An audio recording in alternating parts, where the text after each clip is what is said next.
Okay, Mayor Pro Tem Greg, we are now live, and I believe that Councilmember Babcock is also in the attendees, so I'm going to promote her to a panelist. Thank you so much, Emily. You're welcome. Councilmember Watson is jumping on as well, she said. Perfect. She should be here in a minute, any minute. Great. Should be all set then quite shortly.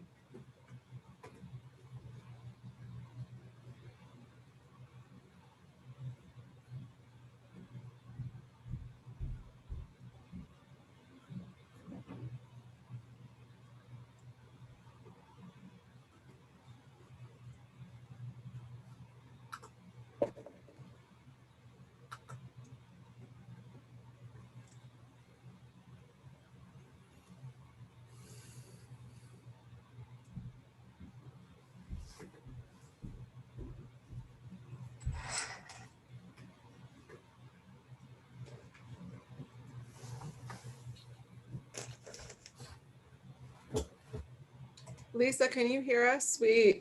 I understand you're on a phone, so we can't see you, but wanted to make sure your audio was working.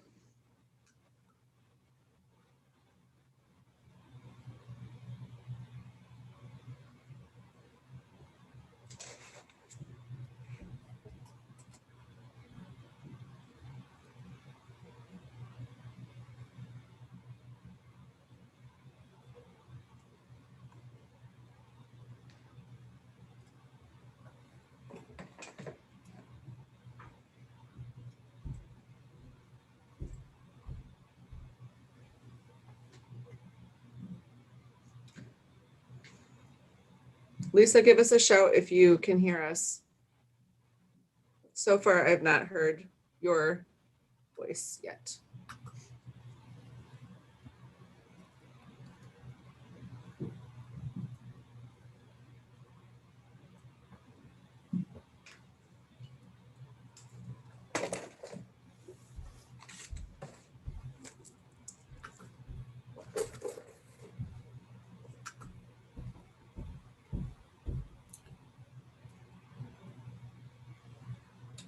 George, are you on text with her? No, not with Lisa, because I think she's driving and not able to text. I think got she it. can just listen in. So I don't know if she's able to speak at this point. Emily, is she in a Okay. position where she can unmute and speak? Because I see her. Hang on, I just got a text message from her. Hang on. She's not driving yet. She's not texting and driving. She can hear us, but we can't hear her. Okay. That is probably. She is unmuted. It looks like she is. Oh. Maybe suggest pressing *6, but it looks like she is unmuted. Lisa, if you could hear us, if you press *6 on your phone keys, that might work to unmute.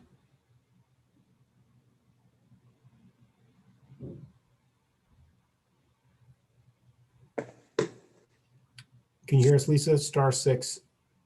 *6, Emily? That's correct. Yep. Okay. Yeah, *6 is the. All right. Well, maybe we should get started. I'm not sure if she'll be able to respond or not, but. Okay. Well, Lisa, I think we'll convene, I guess, without hearing her. She is able to hear in. She says she's *6ing and that's not doing it. Okay. For this meeting, which is mostly presentation, I do want her to be able to ask questions though and give feedback. So I think we can convene, but I don't know if we can consider Councilmember Babcock in attendance if we can't hear her. Maybe we can ask Emily. Emily, is there anything else we can do? Have her call back? Is there anything else we can try to help her be able to speak that you can think of? I mean, I sent her a panelist invite earlier to her email, so maybe if she goes in and uses that, another thing she might be able to do is download the app on her phone and join that way. I'm not sure. Yeah, I have Zoomed from the phone. She texted me that she will just listen, which I think is probably for the budget presentation. There is a Q&A follow-up next week. if she does have any questions, hopefully she'll just make a note of them. I think we do need to get this sorted out before that actual council meeting though. I think she plans on being home before that point, so she should be able to be at a computer by the 7 o'clock meeting.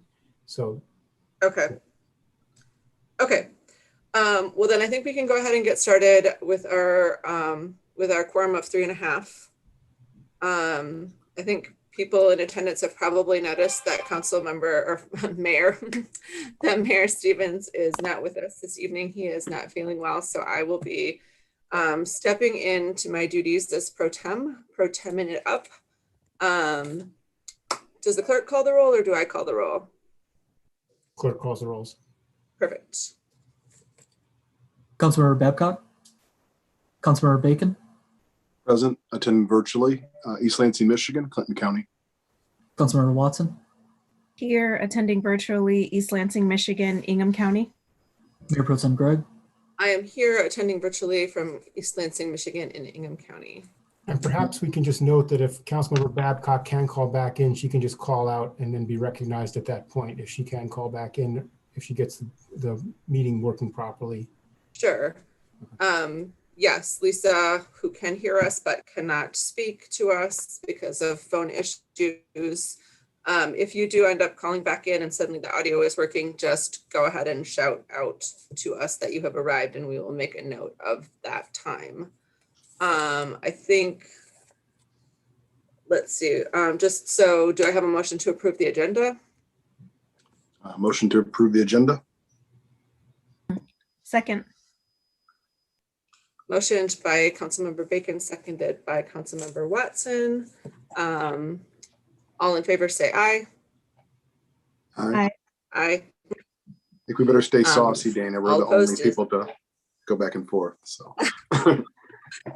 Darn right, darn right. I expect lots of entertaining table talk. Okay. Does anyone have any communication tonight? I guess rather than call people out like Aaron does, I will let you raise your hand and acknowledge that you have something to say. I think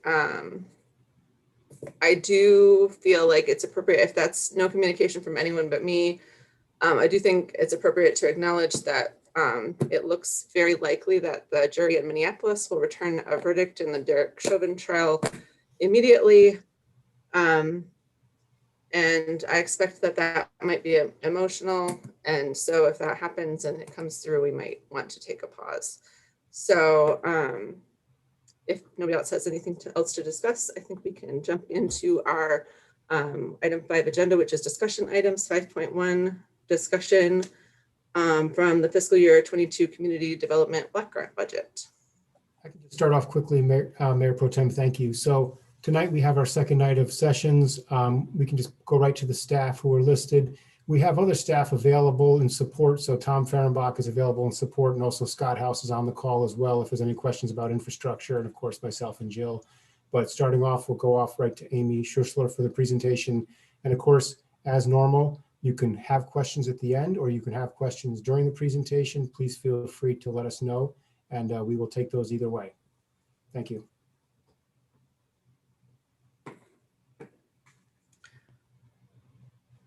Perfect. Amy. Good evening, everyone. I believe that we're going to bring up a quick PowerPoint slide that is also included in your packet.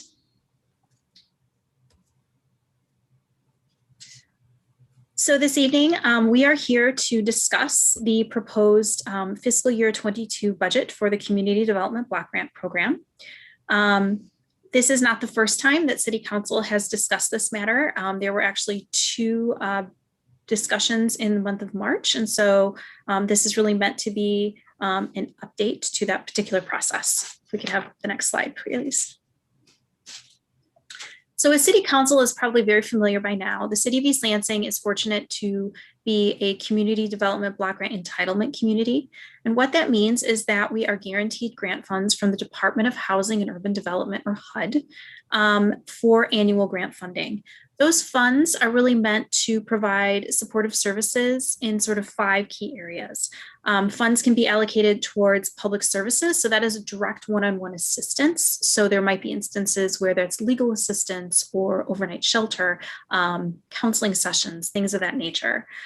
There's also certainly public infrastructure assistance. So that can be found in improvements to streets, sidewalks, things of that nature that are in eligible census tract areas. There can be support in business development and technical assistance that City Council has provided in the past for businesses that are located in the city proper district. In addition to certainly housing, so down payment assistance, housing rehabilitation programs, potentially housing counseling, as well as administration fees that are used to help provide program projects to completion. So before you this evening is the same budget that was actually discussed at the March 16th discussion only meeting. You will find that staff has not made any amendments to that. As a quick reminder of the total entitlement amount, so of the total amount that is a little more than $400,000, up to 15% of that, or $74,090, can be allocated towards public services. So again, that's that one-on-one assistance. At least $326,000 can be allocated towards public infrastructure or housing. And then the remaining balance total, the administration total of up to 20%, can be allocated towards those needs. I would like to point out that since the last time we spoke on this topic, staff has reached out to nonprofit agencies that have received CDBG grant assistance in the past, as well as agencies that City Council recommended might be interested in considering, requesting funding this year. And so an email correspondence has been sent, and staff certainly is prepared to send out reminder emails as future public meetings and future public hearings come before you. In terms of processes, City Council will hold 2 public hearings. The first one will be next Tuesday, so that will be April 27th. And then the second one will be in the month of May, with the final CDBG budget scheduled to be approved the same evening that the fiscal year 22 budget for the entire city is considered for approval. I am happy to answer any questions City Council might have at this time.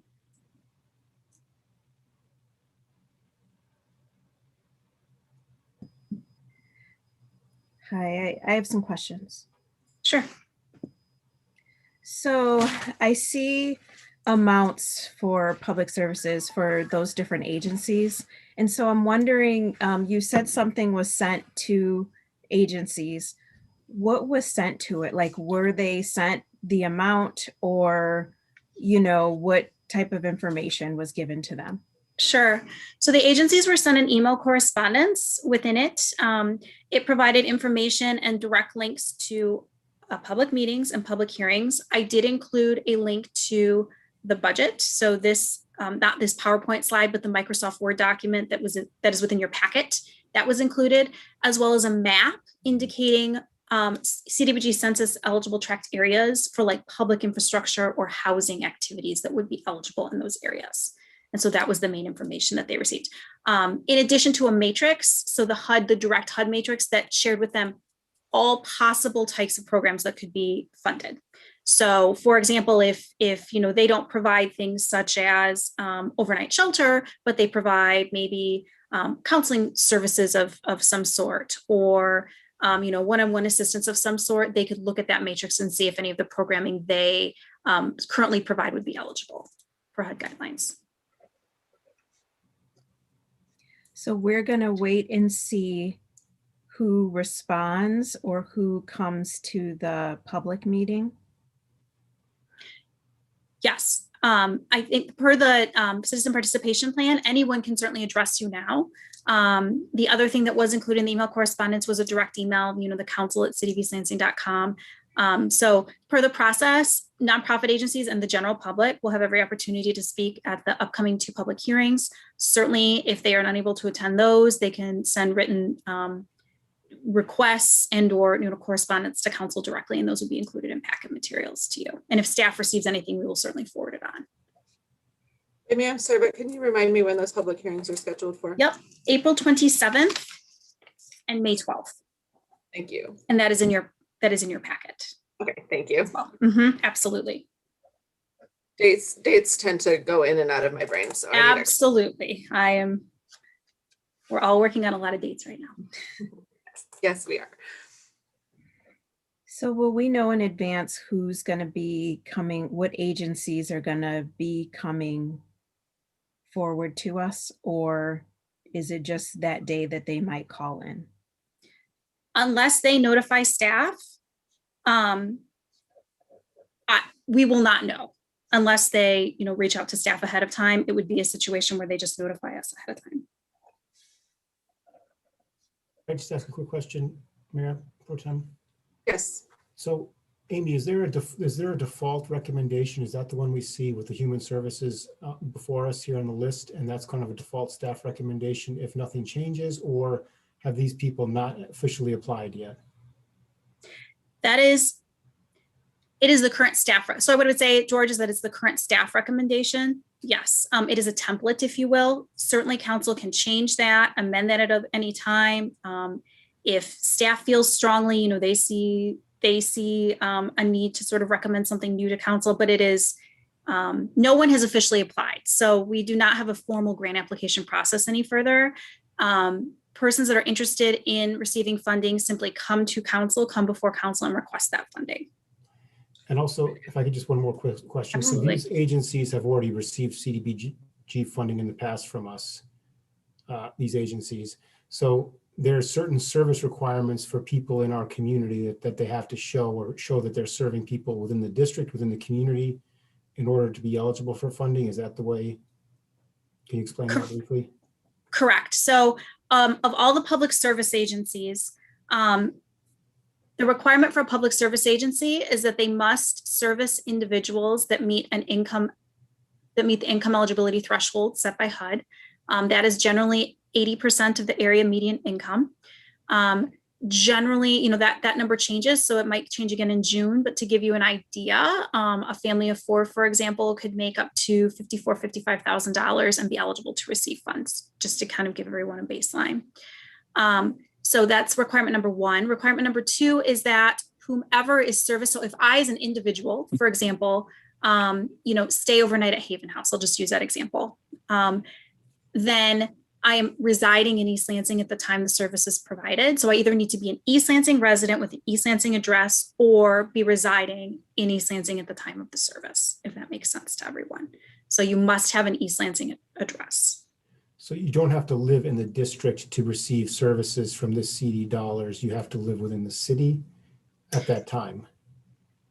Correct. If it is public service, you have to live in the city at that time. The only time the districts, if you will, matter are for public infrastructure projects. So that would be, for example, a sidewalk project, a park improvements project. That's the only time the districts themselves really matter from a HUD eligibility criteria. Otherwise, it's citywide per the city boundaries. Thank you. Can I ask a possibly stupid question, Amy? There are no stupid questions, Mayor Pro Tem. If these agencies do not end up applying, we can't just give them money because we want to, or can we do that? Council has the final purview to recommend any and all funding recommendations. So we can just grant it to them even if they have not indicated that they actually want it. That's correct. Okay. With the final caveat of, obviously, council determines the funding recommendations. These are HUD funds. So let's pretend council makes a formal approval of the budget on May 25th, let's say, and that includes CDBG funds. I then, as staff, make those funding recommendations to HUD. The final say does come from HUD. However, in my 10 years of doing this, I have never once had HUD say no. We have worked with them to make certain that it falls into the necessary criteria to have someone funded. So, and I just wanted to clarify, I told you the wrong public hearing date. It is May 11th, not 12th. So I apologize. It's in your packet correctly. I said it wrong. Thank you, because I would have just looked at my notes and not looked at the packet. April 27th and May 11th. So I apologize. Thank you. Are there Hi, other? folks. Oh, is that Lisa? Hi. Yes, hi. I want you to know I've joined the meeting and I'm now going to mute myself. Wonderful. For So the- nice to hear your voice. Thank you. Thank you. Not really goodbye, but proceed. Perfect. I'm glad that that's working. I want everybody to be able to chime in with their feedback, so that's great. Amy, are there other agencies that have received grants from us, CBDG grants in the past, or is it these four primarily? No, there are other organizations that have received funds. I am happy to send council a detailed list. I know in one of my prior presentations, I think in March, I gave you kind of like a 10-year snapshot history. There are, off the top of my head, Child and Family Charities, Eve, Haven House, Legal Services of South Central Michigan, MSU Safe Place, and MSU HEP Camp have been sort of the primary recipients for the last 5 or so years. With the understanding, again, that for the last 2 years, CDBG allocations have really supported a majority of public infrastructure projects and paying down that Section 108 loan. So this is the first time in 2 fiscal years that we're really kind of going back to discussing giving funds to public service criteria. And the selection of these four, was that essentially dictated by like strategic priorities, or how did these four kind of become the chosen four? Yeah, a lot of the discussion at the staff level is that these organizations provide emergent necessary needs. And so these organizations provide shelter and or food. And so during this time of COVID-19, staff felt that that was a strong priority. Perfect. For Thank services. you. I appreciate that. So in the past, we had the Community Advisory Board. And so how many staff people discussed which agencies would be the 4? There were 3 staff that were involved in this discussion that I was part of this year. And why did you all decide that Haven House would get like double anybody else? So historically speaking, Haven House has serviced a much larger percentage of individuals with its overnight shelter. And so I'll give you an example. In years past, they perhaps might be able to service anywhere between 350 and 500 people with grant allocations, whereas other organizations, might be able to service, 50 to 100. And please don't misunderstand me, those are all very worthy causes. The other unique situation with Haven House is that it is the only shelter in all of Ingham County that allows for overnight shelter for families with children, that allows fathers to stay with the children. And the fact that it is in the East Lansing district, also we felt like that provided priority from a staff perspective. In the past, have we typically given them higher amounts? I can look back, but just wondering off the top of your head. We have, yes, we've given them higher amounts. I don't know if I'd say necessarily double, but we have certainly given them higher amounts. Yes, or the CD council has. I don't want to make it sound like staff has. Council has determined to give them higher amounts. Yes. Okay, and did we talk to the Human Rights Commission or our DEI administrator for any suggestions on different social service groups to reach out to? I did submit a memo correspondence about the entire CDBG process to the Human Rights Commission. I think I did that in February. It was either February or March, but I did reach out to Shelley Newman and kind of keep them updated on the process and the procedure because they were interested in that. Staff also did have a discussion with Elaine Hardy about particular organizations and, kind of to receive her perceptions. And I certainly don't want to speak for her, but kind of the feedback that we received was that, given sort of council's recommendations, she felt like we were on the right track is sort of what I took from that discussion. Yeah. Okay. And I listened to the HRC call, or I listened in on that meeting, and it didn't really seem like we asked them for agency recommendations, but more alerted them to the process or what the budgeting was like, unless there's something that I'm not remembering on that information that was presented to them. No, I think that's correct. I was asked by Shelley Newman to draft a memo about the CDBG budget process, and so that is what I did. Okay. That's correct.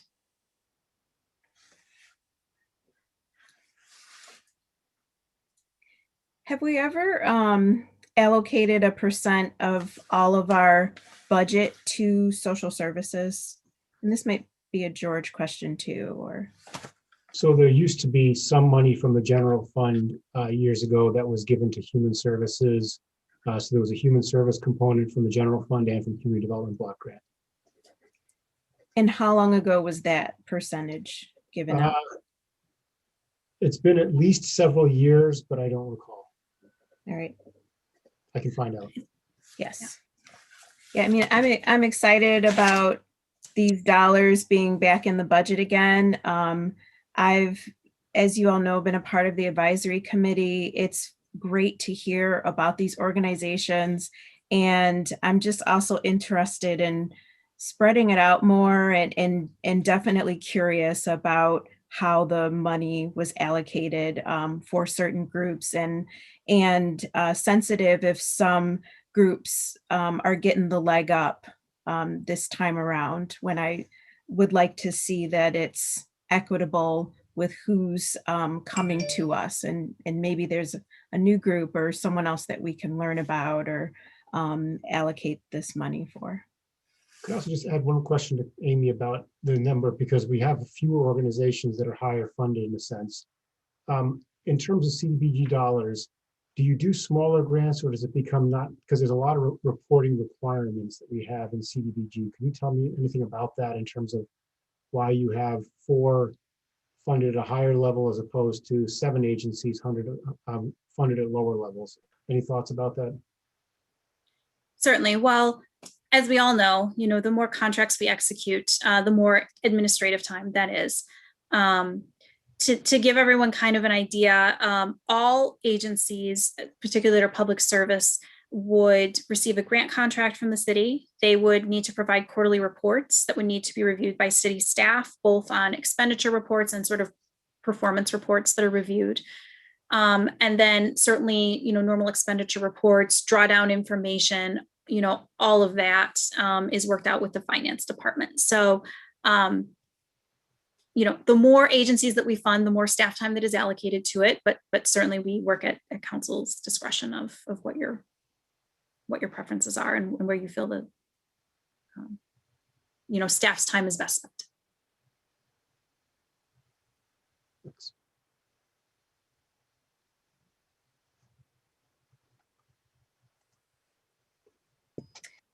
I have another question. How did it feel to go from being a part of the community advisory boards for the times that you have, Amy, to discussing this amongst a few other staff with what was going to happen with the dollars? Like, what was that like, and what were some pluses of that or some minuses, or how did that feel to go from a community engagement part of it to, like a staff meetings about it?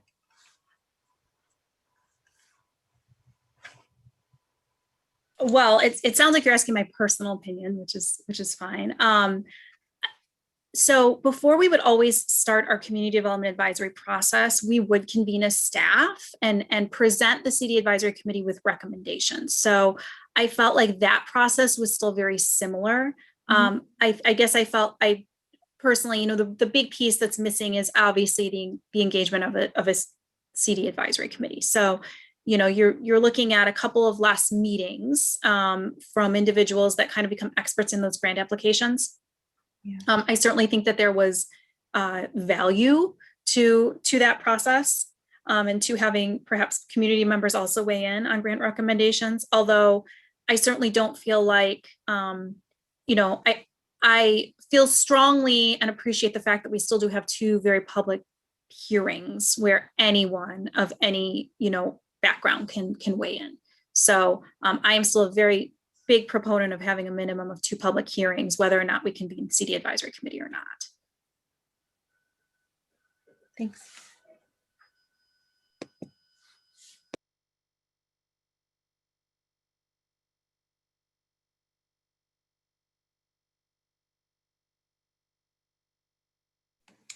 I do not have any further questions, Amy. Ron, did you have any feedback, or Lisa, since you're with us now?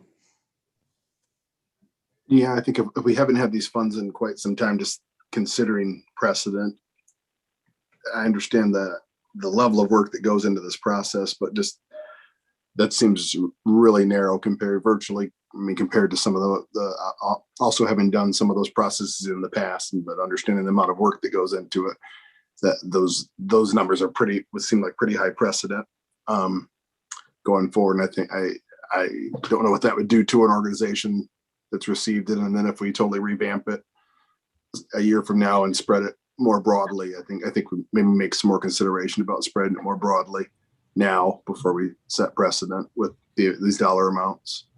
It's my only probably thought or concern. Hi, this is Lisa.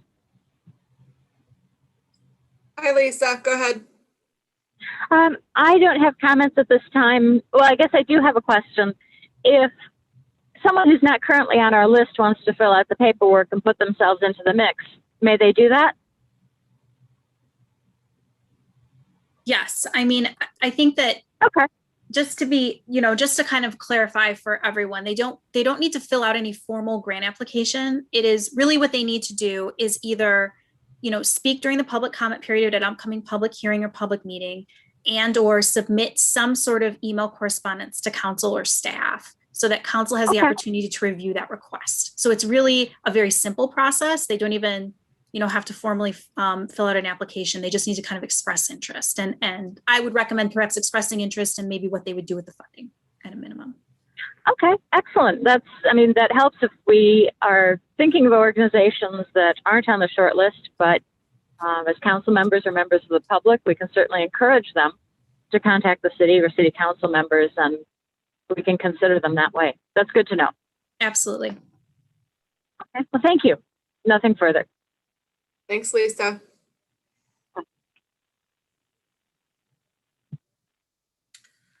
I think we can move on unless Amy was there anything that didn't get commented on already that you wanted to make sure was part of the discussion? Nope, that is all I have for you on that. And I will see you all at 7 o'clock for a different matter. So exciting. Okay. Thanks. Well, thank you for that presentation. I think we can move on to item 5.2, which is a discussion of the fiscal year 22 parking fund budget, always riveting. And we can just kick it right over to Caleb if he's available. Here, everybody hear me? Great. We can. Hey, Caleb. Hi, everybody. Welcome. Good evening.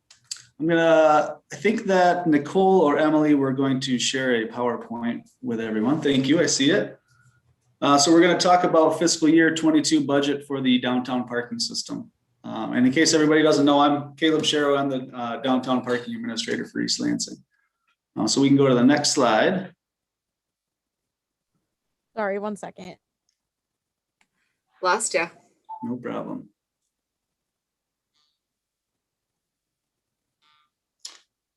So basically, here's a map of the downtown parking system. It shows all of our different locations. It does need to have a little bit of updates when we have more time and some staff availability. There is some construction that should be noted on here and some minor adjustments to some street meter locations. But for the most part, it's accurate and gives you a general idea of where our garages are and our surface lots and street meters. So we can move on to the next slide. Parking inventory for the downtown parking system. We have 6 parking garages, 6 surface lots with on-street parking and approximately 3,200 parking spaces. Next slide, please. Parking division facility goals. So we focus on safety of facilities, accessibility, performance of the facilities, and maintenance. So some of the safety items that we address are lighting of facilities, fire suppression systems, emergency backup power systems, pavement and concrete conditions, and weather effects like snow and ice. We address those circumstances in parking facilities. Accessibility, we focus on ADA access to and from facilities, elevator functionality in facilities. And also regarding performance and maintenance, we focus on cleanliness and aesthetics of facilities. Equipment like the gated lot parking equipment, multi-space meters, single space meters, and building systems like noted above, lighting, fire suppression, etc. And we focus on structural integrity of the parking facilities, making sure they're safe for people to utilize. Next slide, please. Some of the continued challenges we face are less students on campus. So we have less students downtown, less sporting events. So that's less revenue and less people coming downtown. Some occupancy limitations per state orders for businesses, restaurants, bars. A lot of those customers come and park in the parking facilities. So less visitors shopping and dining downtown leads to decreased demand for hourly parking. It also, with more remote work, has led to decreased permit demand for the parking system. Also, because of the pandemic, we have more cancellation and modification of downtown events like Art Festival, Jazz Festival, and Winter Glow. Those have all had impacts on revenues. And some of the ongoing issues we face are the structural costs that haven't decreased for the parking system, like debt obligation, land lease, condo dues, personnel costs, legacy costs, utilities, fire suppression, maintenance, and maintenance contracts. Next slide, please.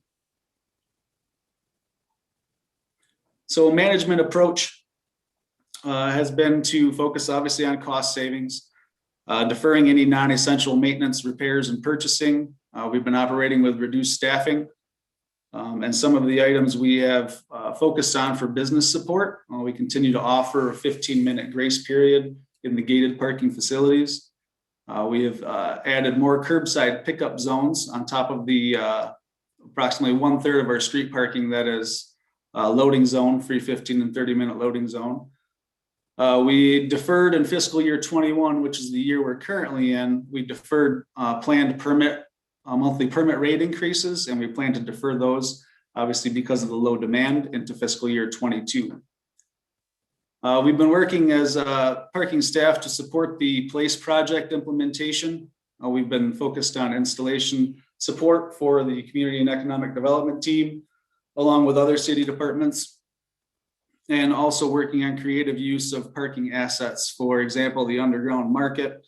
Been having discussions with Primetime Seniors program to see about a garage sale where vendors can come and sell items from vendors from the Primetime Seniors program can sell items in a parking garage. Parklets and art displays. Next slide, please. So what we're expecting is a conservative revenue recovery. We do have Michigan Flyer coming back into operation starting next week. Graduate Hotel is coming online. MSU FCU development will start construction and will come online. MSU classes we're expecting to have more in person, and sporting events to start increasing with fans in the stands. We're expecting increased business activity as well, all of which should help us start to go in the right direction with revenues. For fiscal year 22, we're looking at a couple of different new permit types to offer: an all access VIP type of permit that an individual can purchase for all gated parking facilities, all 6 of the gated facilities. So that's a proximity card that can be used to get you in and out of any gated facility downtown. Kind of a neat thing. We also have mopeds that utilize the parking facilities downtown, but don't currently pay any fees.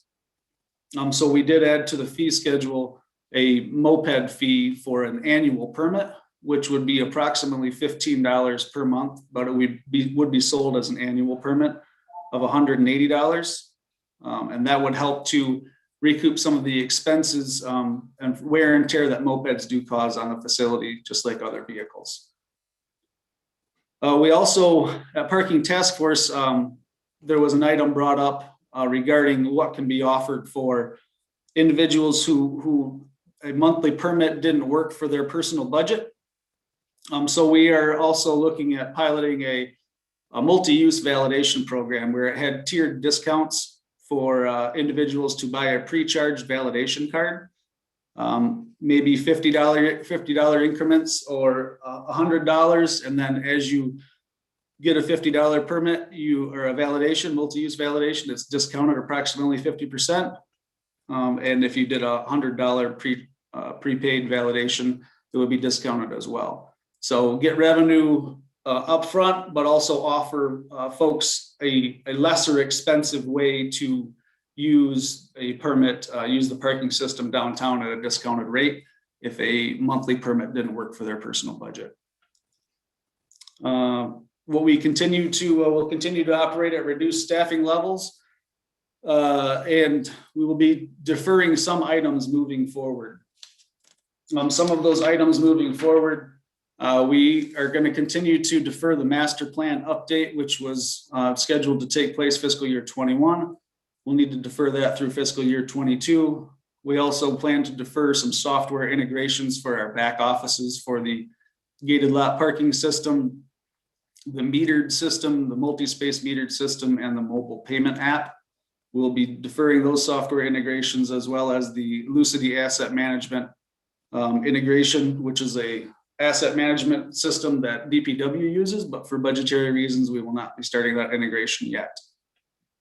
What we do have, we're facing is some facility repairs issues. So we had a $500,000 facility repairs project scheduled for fiscal year 21, which is the year we're currently in. Obviously, because of budgetary constraints, we deferred that. And we did budget for half of the project to take place in fiscal year 22, with the other half happening in fiscal year 23 to spread out the budgetary impact. Fiscal year 22, we're expecting to use an estimated fund balance of $425,000. Next slide, please. So for capital improvements for the project that we have to maintain for the facilities, the repairs project, it focuses on concrete repairs, waterproofing, deck coating. These are all necessary to maintain the useful life of any parking facility, any facility in general. Prevents much more costly emergency repairs. For equipment that we maintain is elevator systems, gated lot systems, lighting systems, generators, battery backup, fire suppression systems. All are necessary for keeping the structures safe and in operation. Generally, preventative maintenance is much less costly than emergency repairs. Next slide, please. Just a couple of sample pictures. Cracking requires, we have cracking anytime there's concrete, you have cracking. So what needs to happen on a regular basis is the cracks need to be routed out and sealed. So that will be part of the facility repairs project. Next slide, please. We have spalling concrete and water intrusion in some facilities. These are items that do occur, but they need to be addressed in order for to increase the lifespan of parking facilities. Next slide, please. We have many control and expansion joints that need replacement in the city. These are ongoing regular wear and tear issues, but if you don't do them regularly, they get much more expensive over time. So that's another part of the repairs project we'll be taking on, overlapping fiscal year 22 and 23. Next slide, please. So for the facility repairs project I've been discussing, an analysis was done, a professional engineering analysis was done 2019. Initial evaluation gave recommended repairs at approximately $1 million that needed to be done. We prioritized that down to $500,000 of repairs. We plan to implement, like I said, overlapping fiscal year 22 and 23 to lessen the impact on the budget. Looking into the future a little more, Charles Garage elevators need to be modernized. So they're about 20 years old, and we have had some elevator outages, as I'm sure everybody has seen emails about, as I hate to send them out, but we do have elevators go down sometimes. And Charles Garage seems to be having it happen more often. So after a couple of decades, we need to modernize those. We had an evaluation done in 2019, estimating an approximate $650,000 project to modernize those elevators. That does not include engineering or construction oversight. So it'll be a substantial expense that we're going to try to factor into the budget, hopefully in fiscal year 24 or 25. Looking further into the future, hopefully, possibly in the next 5 to 10 years, we'll need to upgrade our parking access and revenue control system.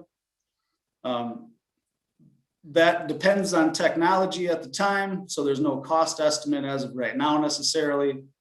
Depends on the technology of the time and what direction we want to go with the parking system for downtown East Lansing. Next slide, please. And I think that's all I have for a presentation. I know included in the packet is a fee schedule and the budget narrative. If there are any questions, I'm happy to answer them. I have one comment and one question. I'm conscious of letting other people get their voices into the conversation though. So I will just take a second and see if any other council members have anything to say. No, you can start. We'll come back Okay. in. Well, first of all, comment is I'm really excited about the pre-charge validation cards. That's something that I've seen like a good amount of promise in terms of regular downtown users who, use it enough to justify maybe a discount, but not the full monthly permit thing. So I think that's great. I'm really excited about that. I could see, business owners using it for employee parking, I can see a lot of different possibilities for that, including just, residents who like to go eat out downtown and, so awesome. Very excited about that. I know it's a weird year to talk about the 15-minute period just because nothing has been normal about this year. So it's going to be really hard to tell if we can see a specific impact from that, but can you talk about that a little bit? I know we were concerned about the chunk that would take out of the budget, and obviously that's like maybe the smallest hole in our budget right now, but I was just wondering if you saw that it was being utilized. I've heard good feedback. Yes, we've gotten positive feedback about it as well. For a little bit of history for folks, going into the pandemic, we had probably as long as I can remember, there was a 5-minute grace period that was in place in the gated facilities that was primarily for folks who pulled into a parking facility and changed their mind. They didn't get dinged with a fee. So they would have 5 minutes to turn around and leave the parking facility. The pandemic hit, so we had 2.5 months of free parking, hourly parking in the free hourly parking in the gated facilities. We did 2 hours of 2 hours free parking in June, and then July and halfway through August transitioned to a 30-minute grace period in the gated facilities. And now we're at a 15-minute grace period. So we went from the 5-minute grace period pre-pandemic, now we're at the 15, and that's helped to accommodate many people dropping off and picking up in the downtown on top of the curbside pickup zones and the already in place 15 and 30-minute loading zones that we have throughout the downtown. Regarding exact numbers of utilization as of now, I can get those numbers, but it'll have to be with the response from the Q&A. Sure, I would appreciate it. I'm curious to see, I don't know, comparing it to previous years is obviously going to be, I would say, apples to oranges, and it's not really going to show us very much. But I think as people get used to it, the idea of dropping downtown quickly to pick up a curbside or lunch takeout is, I think people will hopefully see the benefit of it going forward. Lisa, I see that you're unmuted. Do you have a comment? Yeah, 2 comments. First, I agree with Jesse. I think that prepaid card sounds just great. And I would envision using it personally as going downtown to run certain errands, shop, eat. And it would be a reminder to me to go downtown in the sense that, hey, I've already paid for parking there. Why don't I just go there? Which I think would be positive for a lot of people. My second thought is just a general, as we move to more and more electronics and sort of computerized parking, it doesn't always work for everyone. And I know of some folks who won't go to downtown Lansing anymore because They don't want to download the app on their smartphone. They don't use the smartphone.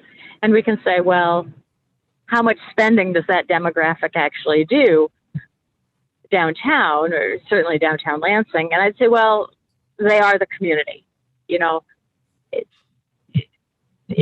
we don't want to lock anyone out of a community, and having to download an app, blah, blah, put your credit card into it is not appealing to a good chunk of people. So I just ask that we keep that in mind as we go forward. But otherwise, nice presentation, and I'll contact you later if I have more questions. Thank you.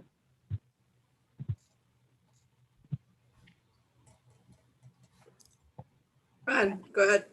Yeah, being that there's going to be changes kind of to the parking structure, we never really got to even absorb those changes so much. Are you anticipating revenue returning to kind of 2020 numbers, or what's your? It seems all up in the air. We haven't absorbed the changes yet, so I'd be curious.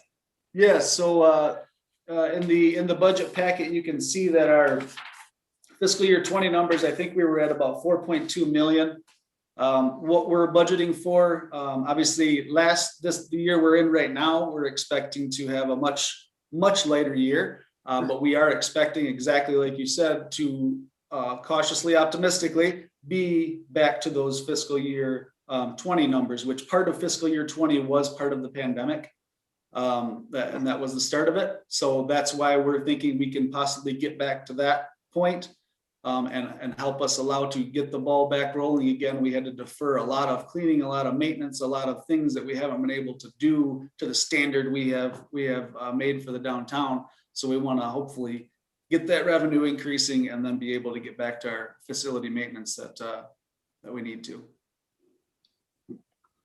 And in that, say we do not hit those benchmarks and that type of thing, are there concerns about having to increase prices? I know sitting on the council with the other business and restaurant owners, kind of parking was one of their number one concerns around parking. And if we're not hitting those things and that type of thing, would a price increase or things around that be the logical next step, or what do you anticipate?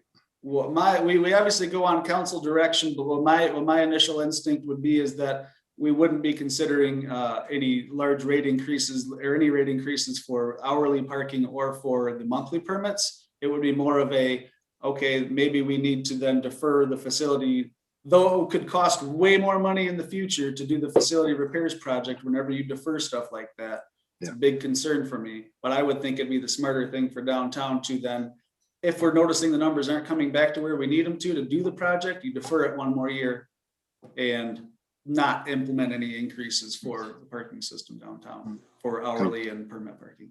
Kind of catch-22. Yeah. Okay. Thank you. I did come up with one more question. I'm sure you're not surprised. Dana, did you have anything to chime in? Yeah, but I can wait. Go ahead. Okay. The 6 surface lots that you referenced in your first slide, some of those are coming offline, or is that, I mean, I guess, does that include lot 4? And then I know that we're using the other little one that I can't remember the number as a staging area.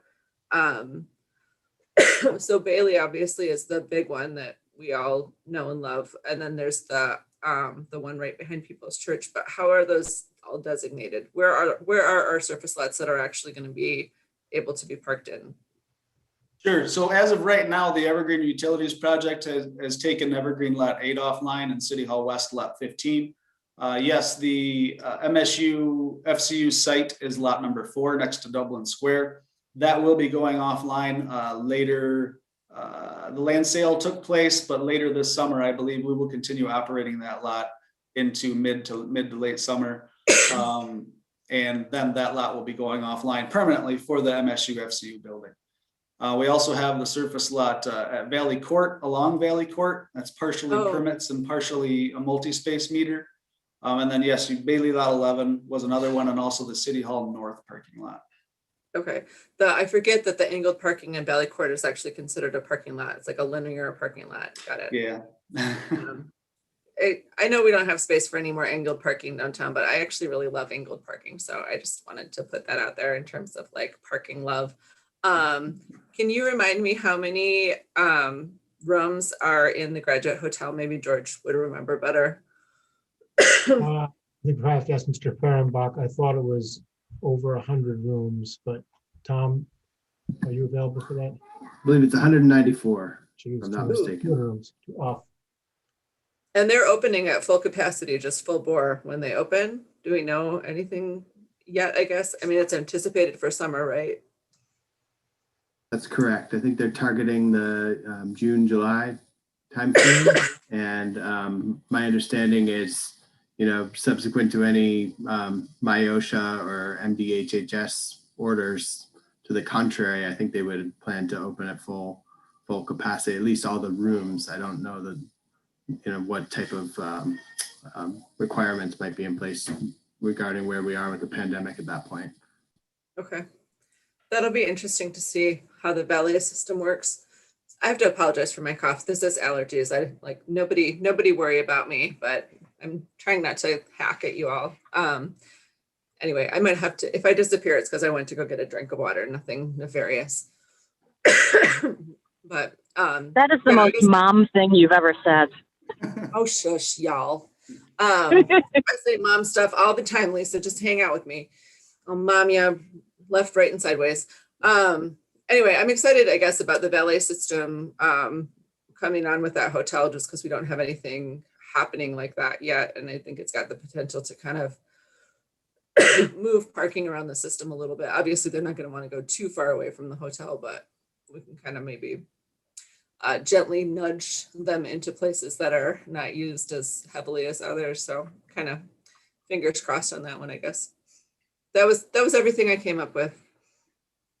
Dana, go ahead. Thanks. Hey, Caleb, how's it going? Hi, how are you? Good, I'm doing good. So I see it used to be 8 a.m. to 3 a.m. for the parking rates, and now it's 8 a.m. to 2 a.m.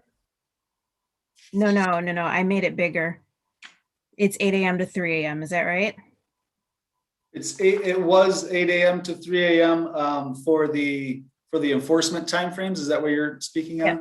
And then it transitioned to 8 a.m. to 2 a.m. for the enforcement timeframes, which is street meters and metered lots.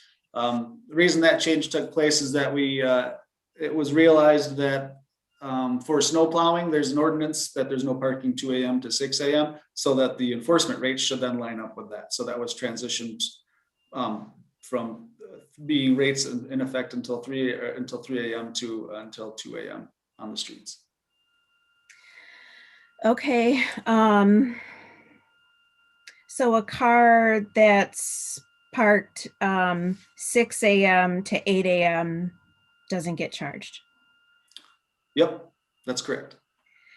On the streets, sorry, let me clarify, at the street meters and the multi-space metered lots. Okay. I'm wondering what it would look like if it was 7 a.m. to 1:30 a.m. I'm wondering what it would look like if people had a gap or paid less at the end of the day, and what it would look like for people who are coming before 8 a.m. Did you have any? So the idea, I'm just trying to understand. So the idea would be to just start the rates enforcement period at 7 a.m. and then stop it earlier. 1:30 a.m. Yeah. I'm wondering what that would look like. And just when you hear it, like, I guess I'd have to have, I don't know. I'd have to have some discussions with staff and police and PACE and probably parking task force. And I don't know, that one hasn't come up yet. Okay. Yeah. And I guess even knowing like how much we benefited from 1:30 to 3 a.m. if the recommendation is to keep that, and how often do people get tickets, the parking tickets before 8 a.m. Like, is it beneficial to think about it differently? Okay, if we can answer that in the Q&A regarding numbers of tickets at different timeframes. I think PACE is able to pull some reports with that information. Okay. And the the moped fee, I'm not sure what I think about the annual fee. Some times of the year are hot times for riding your moped, other times are not. Have you thought about semester issues or folks that leave for the summertime not getting charged, not having to pay an annual fee? Well, we're thinking about also staff implementation capabilities and also trying to align it with what MSU does. So it's not totally out of whack from what they're doing. It's something that can be considered. It just then requires people to have to come back in and renew the permit, which somebody might not want to do that. And since it's such a low rate as you look at it monthly compared to what a monthly permit for a full vehicle is, it was thought that just doing it as an annual basis would make more sense for everybody involved. So it's possible they could it could be a monthly thing. Okay, it's possible they could pick. It's possible they could say monthly, quarterly, annual, depending on how much they use their moped or what they think is going to work for them. We'd have to talk about that some more. As of right now, it was just discussed with the finance department and parking task force regarding it being an annual permit. We did not have the discussion since it's such a low amount and there wouldn't be very many of these necessarily sold that we're guessing. Maybe we're estimating about 50 in the first year.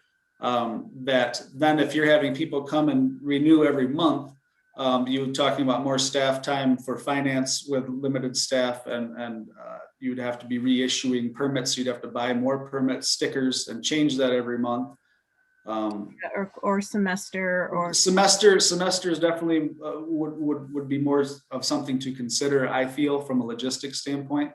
And we can look at more of what other places do as well, not just MSU for their moped permitting. Okay. And my last two questions, I have to find my spot again, is just the permit reactivation fee. I don't know if you see it. No, I found it. So it went from $6. Now we're at $10 for permit reactivation fees. Is that right? Oh, yes. As of last fiscal year. So this fiscal year 21, it did go from $6 to $10. Now we were staying at $10 for fiscal year 22. Okay. And I'm always curious when there's, seeing jumps like that, like what was the rationale for needing to, kind of double that since 20? That it had stayed, I believe that it had been so low for so long, and it requires a staff person to have to go in and do the programming changes and have that communication and record it. That we wanted to make sure it made sense, and we were making the revenues that requires for staff time utilization. Okay, and would you say it's kind of similar for the charges for lost cards? Lost tickets, yeah. Up until now, we've been doing. For this last fiscal year, we were doing the max daily rate for those who lose tickets, and unfortunately, it's a pretty regular thing, and a lot of times we're finding that folks aren't being truthful with us and saying that they're storing their car for an extended period of time, and then saying, "Oh, I lost my ticket. Just charge me the $20 or $15 for today."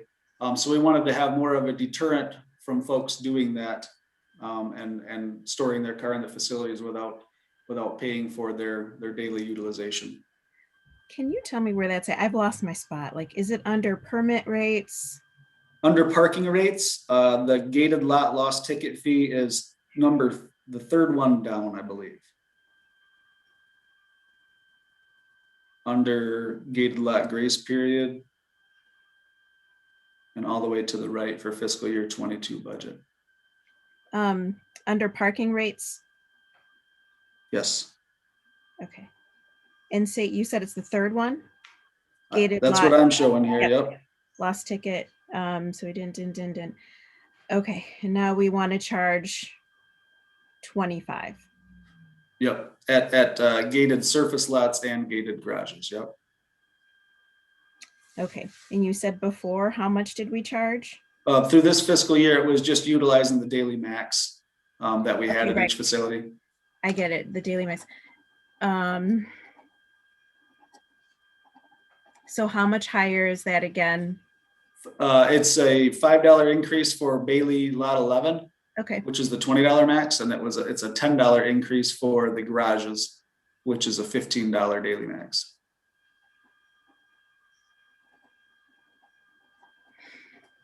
okay. Thanks.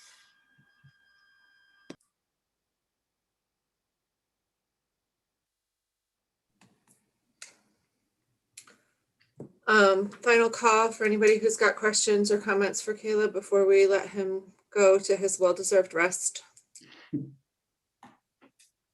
All right, thanks, Caleb. I appreciate it. Parking is always riveting. Thank you. Oh, Brian, you got something?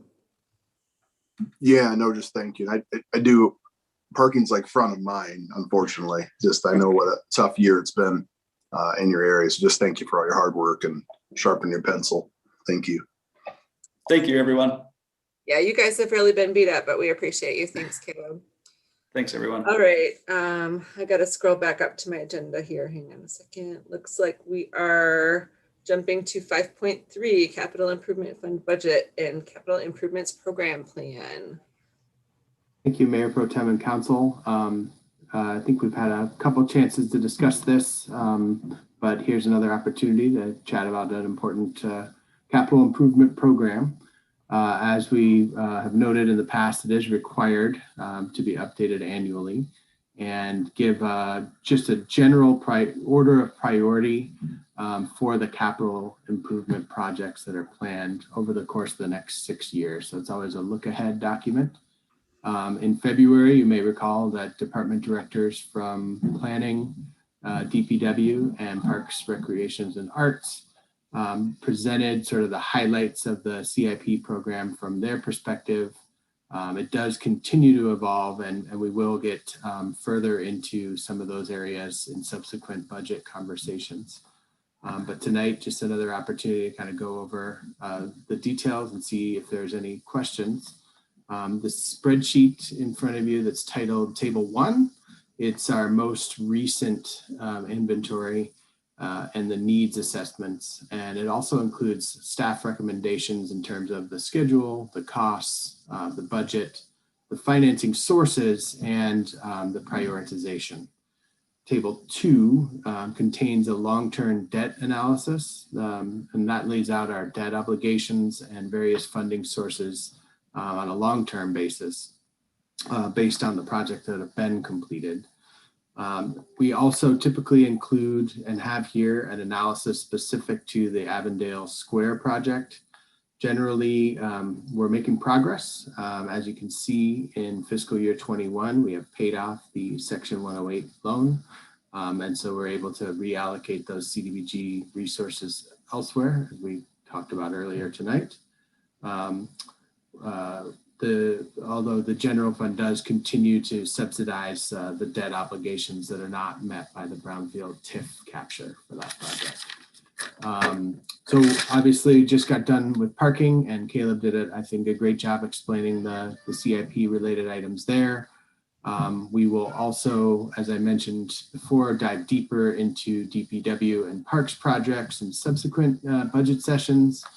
But at this point, I think that I'd like to pass it to Tim McCaffrey, the Director of Parks, Recreations, and Arts, to chat a bit about government buildings. And then if you'd like to open it up at that point for questions, I'm sure you'd be happy to take them. And again, Mr. House is here as well. So Mr. McCaffrey. Thank you, Mr. Fahrenbach. I assume everyone can hear me? Yep, thanks, Tim. We can hear you. Great, thank you. So I'm going to share the screen here.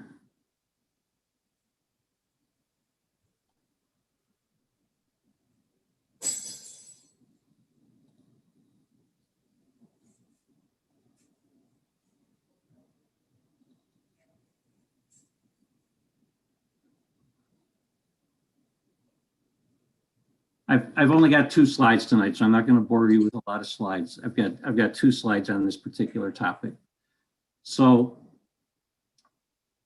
the capital projects or capital improvement fund facilities for purposes of the conversation this evening, is facilities equal government buildings for the purpose of my portion of the conversation. So that we're going to be speaking strictly about government buildings. As Mr. Fehrenbach suggested, we will be talking about parks and trails, and we'll be doing that at the May 11th meeting. So the capital improvement fund or projects with respect to parks and trails will come at a later point. One of the things that Wendy Longpree and I have been talking about here recently, and I want to be clear about this, is sometimes when we talk about capital improvement, that sort of implies expansion. And with respect to our capital improvements, there is really no suggestion around expansion. This is all, for lack of a better term, capital replacement and or capital or building infrastructure reinvestment. So Tom referred to the projects in the capital improvement fund, and we've identified years and years of projects. And clearly, due to the pandemic and the impacts on the general fund, we've reduced the scope of our government buildings projects as we look towards fiscal year 22. And we've identified 3 projects for fiscal year 22 through the capital improvement government buildings program, and simply deferred a substantial portion of the rest of our projects. The Hannah Community Center Theater Lights and Sound System project is about in its 3rd or 4th phase. And one of the main reasons it continues to stay on the list and obtain funding is because of the $45,000 that we've identified. 50% of that will be funds that we're anticipating will come from the Michigan Council of the Arts and Cultural Affairs. So it's really about a $22,500 impact as far as the government buildings and the general fund is concerned. The second project we've identified for next year is at the community center, the south facade of the building, which is the swimming pool end of the building, which has significant needs with respect to our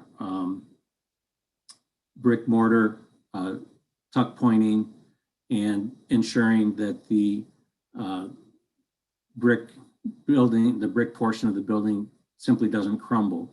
So this is sort of beginning to start working on the south facade repair of the community center.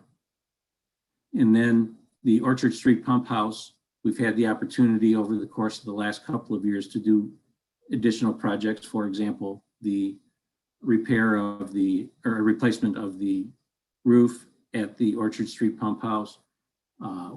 We've had the opportunity to do some replacement of the pillars that at the entry that were completely deteriorated. And this would be to replace the entry door and the side lighting to the facility. So with respect to fiscal year 22, those are the only projects that we've got identified at this point in time. I'm gonna see if I can exit this right now real quick.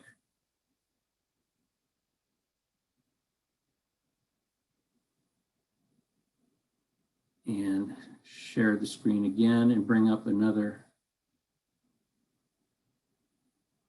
spreadsheet.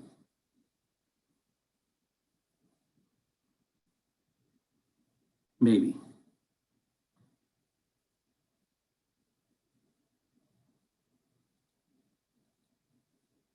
Did that come up for you? Yes, that looks good, Tim. Thanks. Okay, thank you. So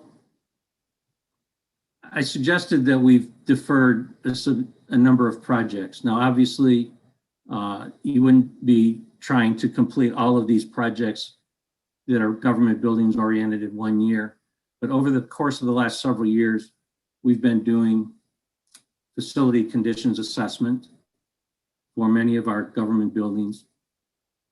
And again, calling that facility equals government buildings. And in 2019 calendar year, we completed a condition assessment for City Hall.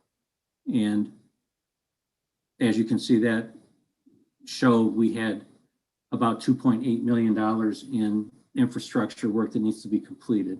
When I say infrastructure work, what I'm talking about is mechanical, which is our HVAC. I'm talking about electrical work that needs to be done. I'm talking about plumbing work. And typically we're talking about basic architectural repairs, replacements, or upgrades, interior type of work. So the City Hall, we've had $2.8 million with adjusted cost. After we looked at the original estimate, we factored in some things like inflation, architectural and engineering, and then scope of service adjustment. Because by the time you end up doing these projects, you're going to be maybe 3, 4, 5 years out and things will change. We are right now just completing a conditions assessment for the fire station. And the preliminary indication is about $900,000 worth of work, scope adjusting and what have you, again, to about 1.2 million by the time we actually figure we're going to end up doing this work.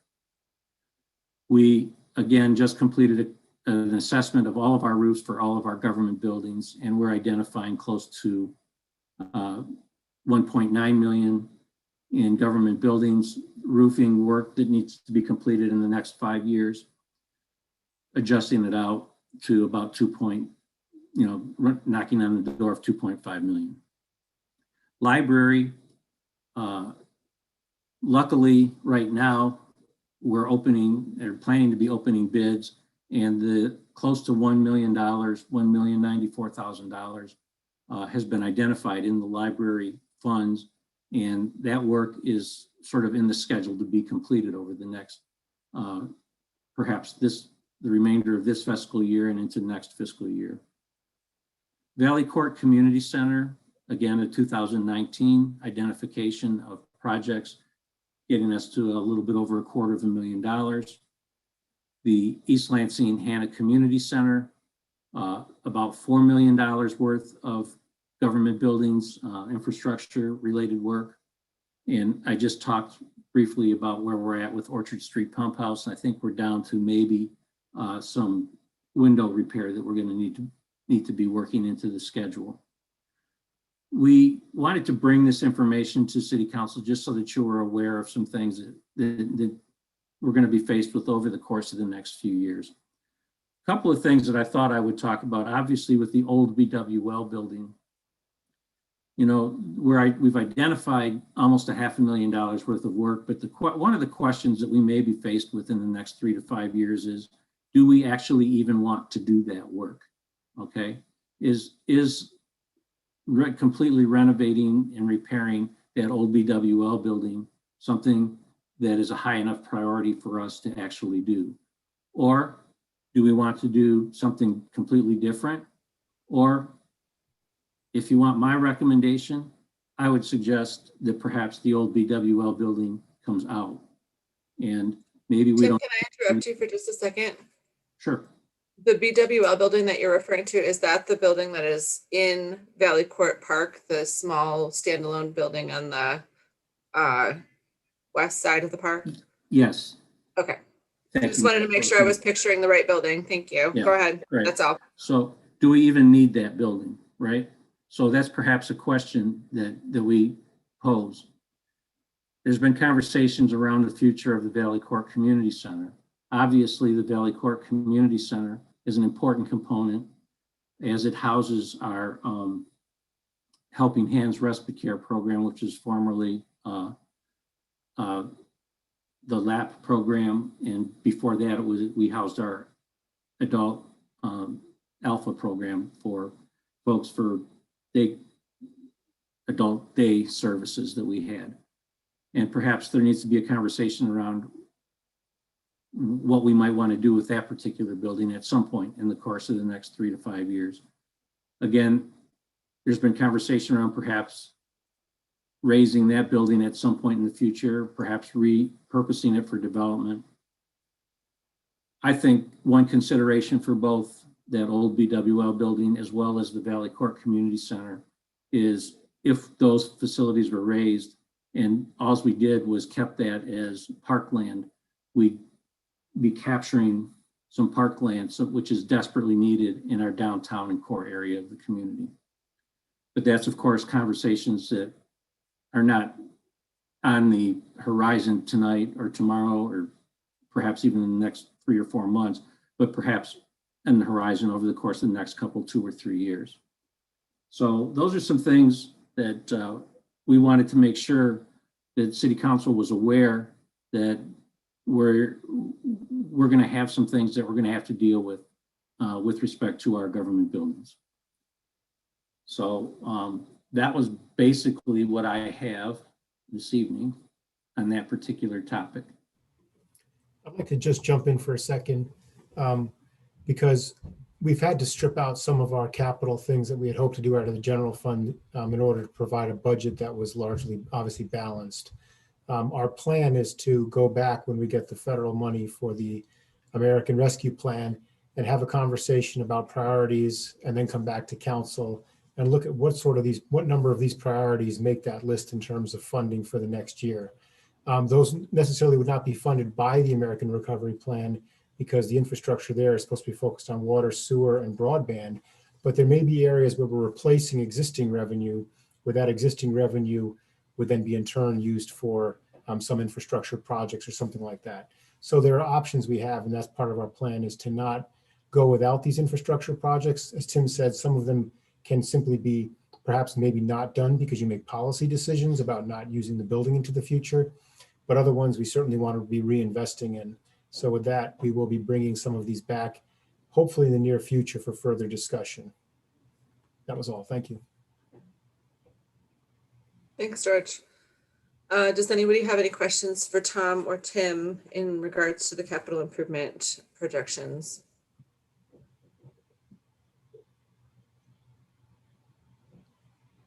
Ron, it looks like you're unmuted. Are you? No, I'll just kind of comment on what George was saying there. That sounds like some creative financing as far as, say, something's allocated in those areas already. We would use the federal funding to meet those needs and then probably move money over. Is that kind of what you're describing? So basically, we're deferring a number of things that we maybe, if we had a slightly more rosy projection right now, we would be able to do some more things. So because of that, I think we're being cautious. So we're holding off on some facility things that we might need to do in City Hall and in the fire station that we may want to get done this year. But instead of them doing right now, we're going to wait and see if that federal money comes in like we expect it to, and then come back hopefully pretty quickly into the summer and have a conversation with council about moving forward with some of these priorities. So more to come. We're just, I think, holding off on capital expenditures until we're sure we have the money. Got it. Thank you. Got it. I'm good on questions. I don't have anything in regards to this stuff. Thanks, Mr. Fehrenbach and Mr. McCaffrey. Dana or Lisa, do you have anything that you wanted to get off your chest about CIP before we move on to Q&A?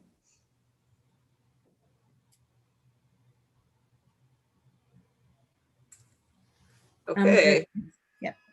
All right. I think, again, sorry, I got to scroll in my budget or my agenda.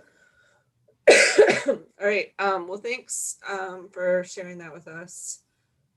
And it looks like we are on to 5.4, which is the Q&A from last week. Hello, Jill. How are you? Good. I don't really plan on going through all of these. I guess that's more for your review. And then if you have any follow-up questions, we're happy to answer them. I know we did get a couple questions over the weekend, and those will be included in the next round. That will be from tonight's questions. So we'll continue with this process. But like I said, if you have questions, I'm happy to address them right now.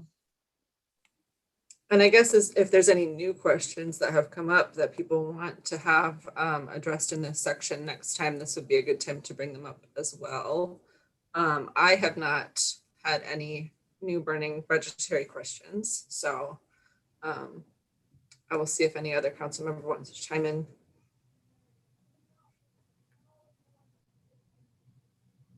I see Ron's hand. It's I was scrolling on my second tablet on the questions. The answer is very thorough. My only real concern was around kind of that reopening of programs, and you answered it first, so thank you very much. It's right at the top. And just getting full participation back as quickly as possible, and it's addressed Parks and Rec. Perfect. Thank you for the really concise answer. That one sticks out with me because I think it is going to require action. So, Lisa, it looks like your phone number is unmuted if you wanted to chime in. Hi, thanks. I just wanted to say that I don't have any questions at this time. Thank you. Thanks. Much appreciated, Councilmember Babcock. I had a clear, oh, go ahead. Yep, no, I was just calling on you. Thank you. Just a clarifying question I had asked before about staff overtime. What about public safety? Like, what is the overtime like with our fire and police? So we have separate line item budgets for certain operations. We can provide that to you in the next set of questions, but we have that broken out by patrol, detective, fire operations, fire prevention, have different budget line items. So we can have that for you. And you'll include overtime. That's what I'm talking about. Yeah, we have separate overtime budgets that are estimates of what they would need for overtime hours or what they would use in a year. So we have that all broken out and we can get that to you. Thanks. Do you want all overtime, like for all departments, or are you looking specifically just at Public Works and Public Safety? Yeah, I'm curious what overtime looks like as we think about different positions or less positions or more positions. I'm curious where we're at right now. And so I would say, yes, I'd like to know for public safety, for our fire and police, and also, any just higher than usual groups that are getting overtime, because that, again, that could be an opportunity to think about things differently. Okay. If we can provide a listing of overtime accounts. Thanks. Excellent. I think that's all I had in terms of questions. One final call for anybody who wants to chime in with something to be answered before next time. But I think that we are good. Thank you for the thorough and complete list there. To everyone who went into that. I know that was not just you, Jill, but you get credit for it because you're the person that we see on our screen right now. So, and then it looks like this was in response to some feedback from Mayor Stevens last time, moving communication from the audience to the end of this meeting so that people could comment on what they had just heard as opposed to having it at the beginning. And I think being cognizant that we've got another meeting starting at 7:30, I think we should probably jump into that so that we can have a little break between meetings for a brain reset for council members. Emily, I think, is that on you?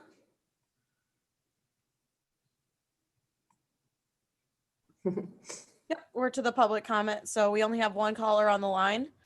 Perfect. So caller with the phone number ending in 534, you are now permitted to address council. And I guess I should mention also that we do have that 5-minute time limit in effect. And so I believe Emily will be reminding you at 30 seconds and I will be cutting you off at 5 minutes.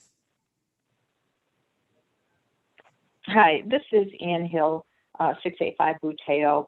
A couple of comments regarding the parking. The number of dollars that we're talking about within the parking fund are just enormous. And I would throw a little bit of caution. in looking at expanding the number of options that are available to folks for different parking, whether it's a monthly or we take an annual and give options for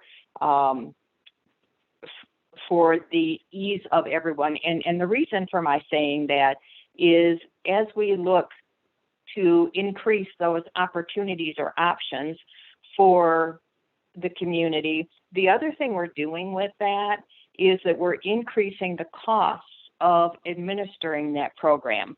So while we may have some dollars here and there that would change around or possibly even decrease, when we look at what is it going to cost the staff, city staff, to administer that program, we very realistically could see an increase in those costs. So I would caution that we weigh the balance of the cost benefit in making those decisions. Secondly, when I look at the budget in total, one of the things that I see is the pension fund that we have is extremely high. It's an extremely high priority because even though we've been putting more and more money in, and of course we know that percentages for interest is a factor that changes from MERS. We have what is the lifetime of the people, that portion of the calculation that MERS has, that frequently change. Well, I shouldn't say frequently, but it changes, and when it does, it's huge. So as we're looking at what's gone on over the past few years, when we have been able to invest just a little bit more because of the income tax, we're really not seeing as a percentage a big difference because of all those other factors. And when we look at, we need to have that fully funded by 2040. If we don't do something quickly and put a full focus on it, and I don't just mean these, few $1 million, we really need to make a concerted effort. And then I guess the other thing is going to be, we do have huge, significant dollars going out for our water and sewer fund. So as we're doing this budget, and I know it's difficult, and I know, and I appreciate everybody's efforts on this, but I raise caution for those activities in being a very high priority. Thank you for your time. Thanks for your comments. And Emily, have we had anyone else join us? We have not. Okay. Well, I think we don't have to vote for adjournment, do we? We just announced that we have reached the end of our agenda. So it looks like we've got our full half hour to break between the meetings. I will remind everyone that the meeting will stay live, so you should definitely mute your microphones and probably turn off your videos as you move about your houses. And then we'll pop up that placard and rejoin at 7 o'clock. George, is that essentially correct? Correct. I do think we normally do vote for adjournment. Now you're getting me a little confused. I thought we normally say we vote for adjournment. You can. It hurts nothing. Yeah. Sure. Okay. All in favor of adjournment, say aye. Aye. Aye. Aye. All right. Excellent. We will see you back at 7. Everyone enjoy your break, stretch, and eat something. Get your blood sugar up. See you soon. Thank you. Bye.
I've got 7:02 on the clock. Lisa has a square here. I don't know if she's on video.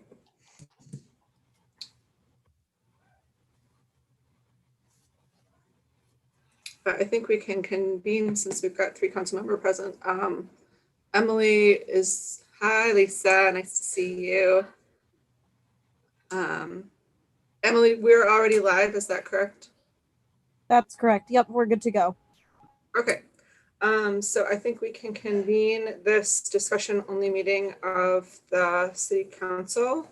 Will the clerk please call the roll? Councilmember Babcock, Present. Can you, Councilmember Babcock, would you mind including your location for the virtual meetings? And hang on a second, I have to close the door. My children are making a lot of noise.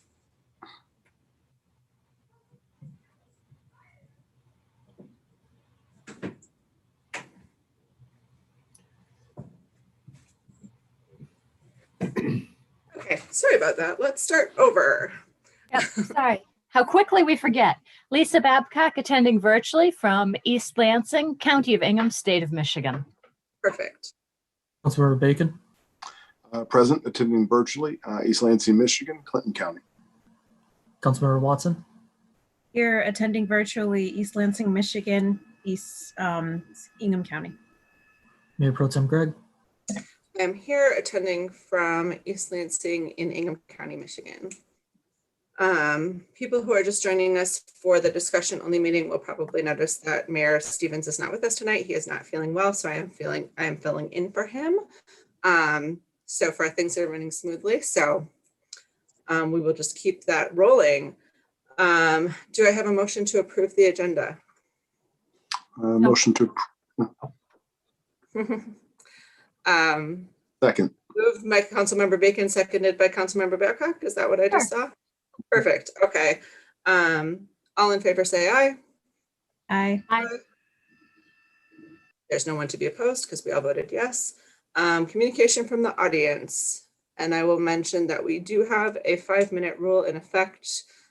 So at 30 seconds, you'll hear a warning from our clerk, and when there's 30 seconds remaining, you'll hear a warning from our clerk, and at 5 minutes, I will be cutting you off.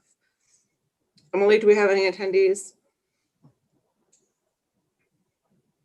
Caller with the phone number ending in 534, you are now permitted to address council. Emily, it looks like your internet might be a little bit spotty. I don't know if that's something on your end, but go ahead, number 534.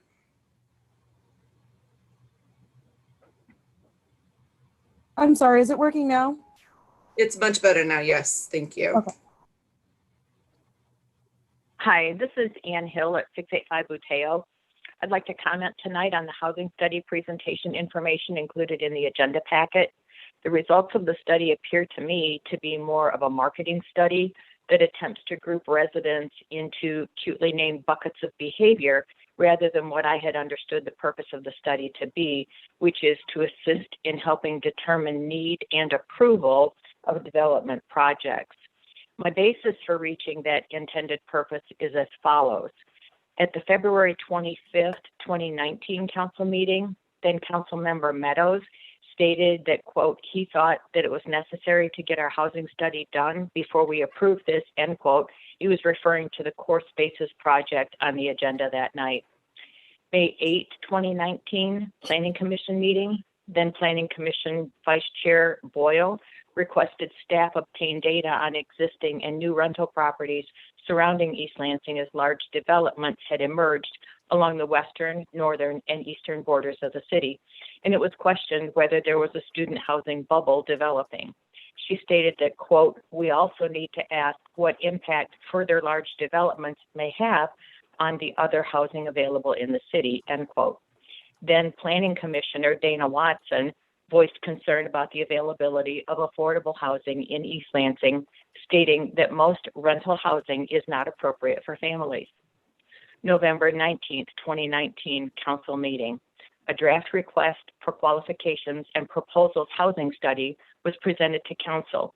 I commend it for your review. Specifically noted are conversion of neighborhood rental properties, developments in the northern tier, recent densification of downtown and neighboring communities. One of the goals mentioned was a diversified growing tax base and a vital economy.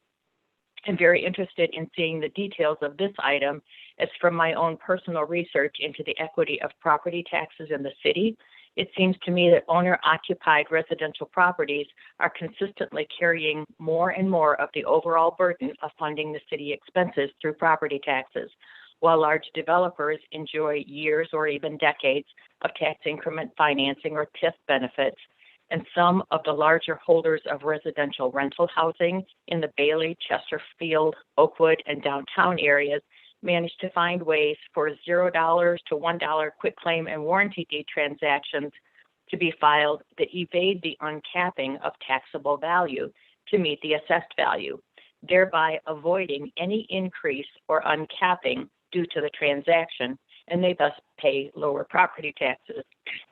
The typical owner of an owner-occupied property experiences a full increase of the former taxable value to the assessed value, which often is a shock to young home buyers purchasing their first home.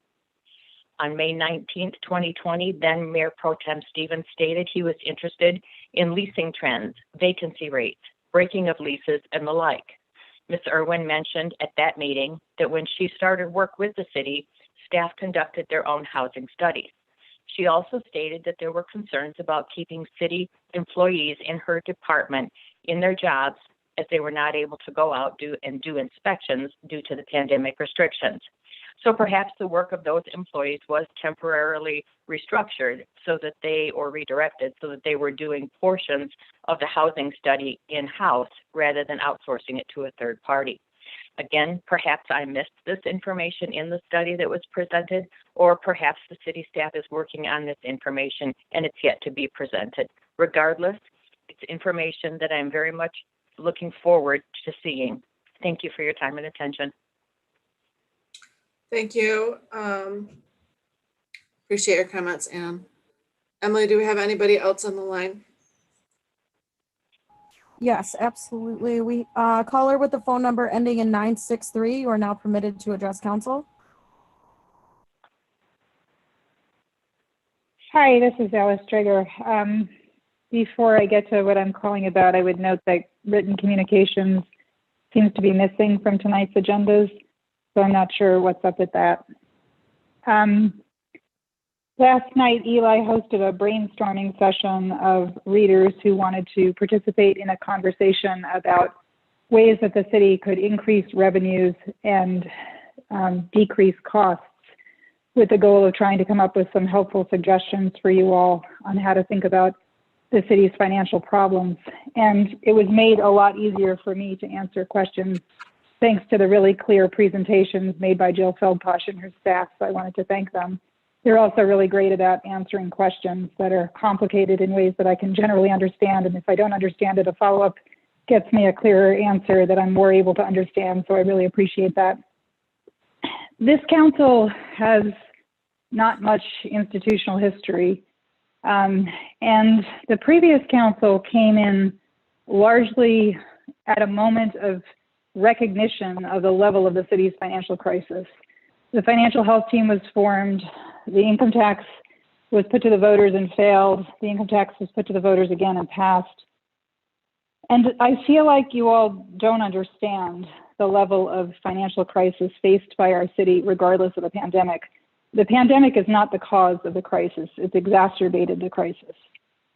We have a huge problem with debt, and the last council was vividly aware of this, and that's why they did things like make the painful decision to move CDBG funds to dealing with Avondale Square. But you can see that time and again, we've decided to take on projects that have resulted in tremendous unexpected costs.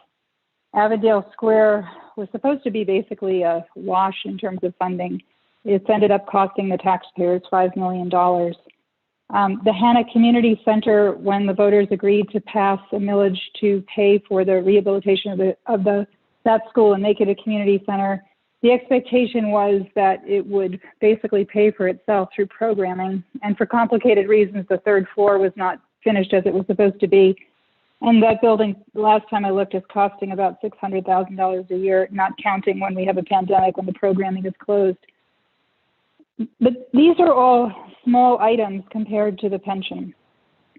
As I mentioned to you in an email I sent this morning, we have increased the unfunded liability portion of the pensions by $40 million in 10 years. That is a huge amount. And we started to make some progress with the beginning of the income tax, particularly because it was earning more than we expected. But the pandemic has cut back how much the income tax is going to bring. And other stressors on the budget are worse than we expected when we set out. The income tax expires after 12 years total, and MERS requires that we have our pension fully funded at 100% by the year 2040. When I do the math with the current level of unfunded liability, we have to put in a minimum of $5 million a year and possibly more, and that assumes that that unfunded liability doesn't grow, that it steadily goes down over time. So I'm not sure why you're not getting clear presentations on a plan for how we're going to solve the pension debt. It's like we've just decided to forget about it now that we've passed the income tax. But we need a very clear plan of how that debt is going to be managed, and I don't see that coming in terms of year by year by year. How are we going to manage that debt? We are continuing to purchase new vehicles in the city of East Lansing, in spite of the fact that some of those vehicles are not very old and don't have very many miles on them. And the explanation we're given is, well, you know, they have some wear and tear and it's time. The police cars, for example, are turned over every 3 years. We seem to have 11 or 12 police cars in spite of having 4 to 5 officers per shift. We're expanding mileage reimbursement to top employees, even though they're not driving very much. And even though the IRS reimbursement rate has gone down, we're giving the library director and the city manager and other people more and more mileage reimbursement. And I don't know why we're doing that. We have 30 seconds remaining. Where I asked what city council is supposed to be doing, it certainly seems like you ought to be paying attention on how you can move every dollar towards the pensions. If the BWL suit is lost, that'll be over $1 million a year, not counting if you have to pay back what was already paid in. And if the voters don't renew the library millage, you're going to have another $2 million problem per year. The pensions are a big problem. Thanks. Thanks for your comments, Dr. Drager. Emily, do we have anybody else on the line? Yes, we do. And also Mayor Pro Tem Greg, just to touch on that real quick, we do not have written communication on discussion only meetings. We only post them on regular meetings. We did post them in February for the February discussion only meeting because we had to. So just wanted to follow up on that. Thank you for clarifying. You're welcome. Hannah Spring, you are now permitted to address council.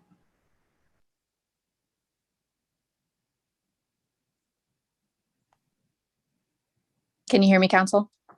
We can, thank you. Great, thank you for your time to speak today.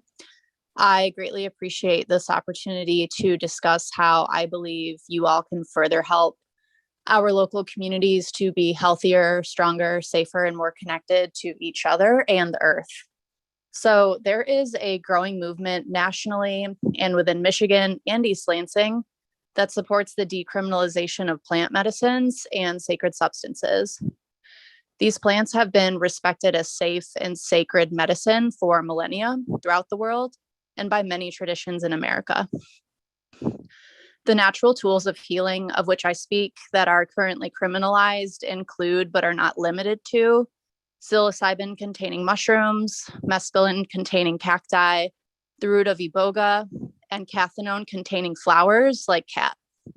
I believe, and much research supports, that making the gathering, growing, and gifting of these naturally occurring medicines the lowest prosecution priority for East Lansing law enforcement is essential. This will combat depression, anxiety, addiction, PTSD, and recidivism among your constituents. Not only will decriminalizing these natural occurring substances save the city, its taxpayers, and its police force valuable resources like time and money, by addressing the most chronic of our public health issues, but it will also provide profoundly needed growth, healing, and compassion within our communities. As I'm sure some groups will soon be sending you educational information with more specific research that further supports why we need to decriminalize nature, I would like to share with you why I personally believe it is necessary that the city of East Lansing supports this decriminalization movement. So I have multiple friends with treatment-resistant depression and anxiety, and I'll move forward with treatment-resistant depression as TRD. TRD typically refers to inadequate response to at least one antidepressant trial of adequate doses and duration. It is relatively a common occurrence in clinical practice, with up to 50 to 60% of patients not achieving adequate response following antidepressant treatment. If you're like me, you will find this lack of treatment success alarming. One of my friends with TRD, we'll call her Nicole, was diagnosed with anxiety and depression in adolescence and has been struggling for over a decade to find a mental health regimen that does more for her than simply allow her to survive and live life by going through the motions. Over the years, she has tried a number of antidepressants and anti-anxiety meds that hit double digits, almost every single one leading to no effect at all, or some effect that was ultimately outweighed by negative side effects. She stays consistent with therapy and maintains healthy diet and workout routines to no avail. One day, she finally entrusted me and the healing power of mushrooms. When I tell you that after one session of experiencing the effects of a naturally occurring psilocybin-containing fungus, she experienced symptom relief that surpassed all other treatments she has tried. It was pure magic. During the session, she laughed and smiled more than I had seen her do in years. She was able to journal during the event and observe the negative thought patterns she had instead of identifying with them as her own person. This profound ability to untangle herself from her depressive thoughts came in a matter of hours in what years of therapy and other pharmaceutical drugs had yet to do. She told me she made enormous strides in terms of her personal growth and encountering her inner conflicts. This story is all to say that I've witnessed with my own eyes the healing power of these plant medicines for people in my life who I greatly care about. People who have accessed quality Western healthcare for decades and still do not see relief from their pain and suffering. My friends, my family, and those I don't know suffering right now from personality disorders and addiction deserve more options for healing than drugs like SSRIs that serve as Band-Aids and often come with well-documented nasty side effects. They deserve a better quality of life that plant medicines are known to provide.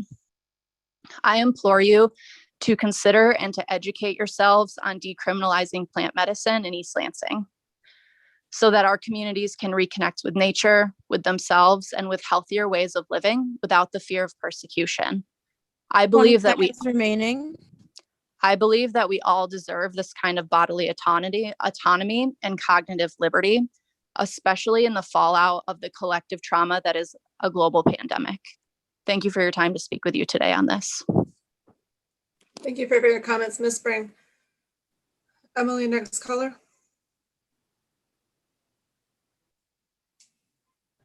Caller with the phone number ending in 537, you are now permitted to address council.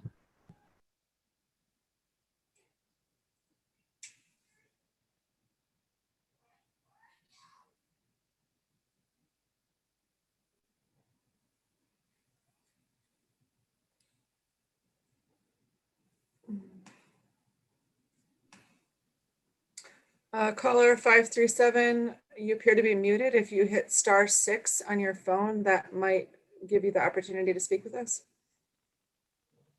Hi, Council. Sorry about that. I've got lots to say, so I'm going to talk fast, but I first want to thank you for your time and for opening your ears and your hearts to hear the concerns of your constituents today. My name is Ben Chandler. I'm a fourth-year psychology and neuroscience student at Michigan State University and a member of the MSU chapter of Students for Sensible Drug Policy, and I'm currently a permanent resident of East Lansing. I'm here to voice my support for the decriminalization of cultivation, gathering, gifting, and use of all controlled substances and the plants and fungi that contain them. I'd like to bring your attention specifically to a classification of botanical medicines known as entheogens or psychedelics, including those such as psilocybin-containing mushrooms, mescaline-containing cacti, and other gifts from nature characterized by their ability to produce experiences of profound spiritual growth and personal healing. I tell you with confidence that I would not be here today if it weren't for the insightful healing experiences these gifts from nature have graced me with. I've been hospitalized due to an overdose on pharmaceutical drugs that were legally prescribed to me, and I've attended inpatient treatment due to a substance use disorder. Nothing has been more valuable to me in battling these issues than the impact of entheogenic experiences. They've given me the ability to clearly visualize my problematic thought patterns, analyze them in a new way, and make lasting decisions for my personal transformation. Most, if not all, of the botanical medicines I refer to are physiologically non-toxic and non-addictive. I find it interesting to note, given my familiarity with 12-step programs, that Bill Wilson, the founder of Alcoholics Anonymous, initially proposed that a psychedelic experience be an initial step of the program, as he regarded them as catalysts for the spiritual awakening he believed was necessary to defeat alcoholism. The feeling after one of these experiences is never, when can I do this again? It is, I am loved unconditionally, I am whole, and I do not require this medicine or even this experience to know deep within that this is true, something I'd never felt as an adolescent or adult prior to these experiences. Now that they've helped resolve my prior substance use disorder and other self-destructive behaviors that once dominated my life, I use these tools to strengthen and repair my relationships with myself and others. As a recent example, at one point in the past year, I attended my first facilitated ayahuasca ceremony with a small group of adults in a jurisdiction where such activity is decriminalized. One of my intentions beforehand was to confront the deep-seated resentment I held for my father over past trauma. During the ceremony, I had an intense experience of empathy and viewed our relationship from his perspective. I felt just how strong his love was for me despite some of his actions, which I realized in many circumstances arose out of the shame that he felt that he was not a good father and was not worthy of such a beautiful family, shame that his actions then reinforced in a vicious cycle of self-fulfilling prophecy. I experienced his suffering firsthand and felt overwhelming compassion for him. I then visited him a month later, forgave him wholeheartedly for all of his past actions, apologized for my resentment toward him that potentially mitigated his own healing, and expressed my unconditional love for him, declining to mention the impetus for our conversation due to its undeserved stigma. My resentment has been annihilated, and love and understanding for my father have taken its place. Our relationship is currently the best it's ever been, with strong efforts from both of us to heal and grow our relationship. This communal ceremonial experience was unlike any I've had previously, and it made me realize how powerful these medicines can be when used in a group healing setting, just as they've been used for thousands of years by the indigenous peoples of the Americas. I strongly support the decriminalization of entheogenic botanical medicines, but I recognize that the people who would most benefit from these healing experiences are those who have substance use disorders involving more highly stigmatized and criminalized substances. The possession and use of all controlled substances must be viewed as a public health issue rather than a criminal one, and evidence from around the world supports this approach. If incarcerated, these individuals are prevented from accessing the healthcare they need and are increasingly alienated from society, adding to their trauma, rather than treated with support and compassion by the community and given options for healing. My experiences have been so transformational. They're now the reason I study psychology and neuroscience at MSU, as I hope to one day research the therapeutic effects of entheogenic substances and legally administer them as an adjunct to therapy. However, I reiterate my position that protection for growth, gathering, and gifting of these natural botanical medicines and maintaining the inalienable human right to a personal sovereign connection to nature is indispensable, rather than forcing dependence on pharmaceutical, healthcare, and insurance corporations to provide access to these experiences. Thank you. Thank you for your comments, Mr. Chandler. Amy, we can go on to the next person. Emily, sorry. Woo! I know who you are. Timothy Schmidt, you are now permitted to address council.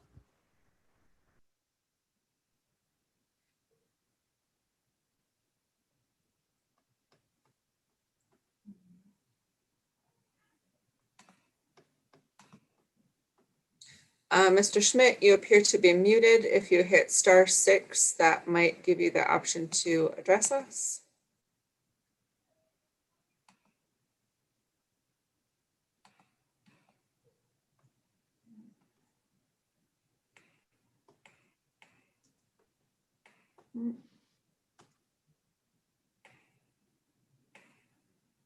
It looks like It he doesn't might look like he's on the line anymore. Yeah, I think he's been dropped. Either he decided he did not want to speak or he was dropped from the call. But if you wouldn't mind watching for him to rejoin, if that was accidental. Do we have other people waiting to address council?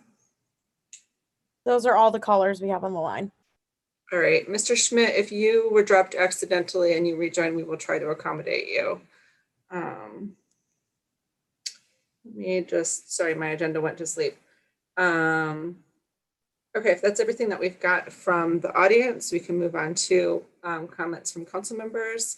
I will let people self-identify if they are interested in addressing the community.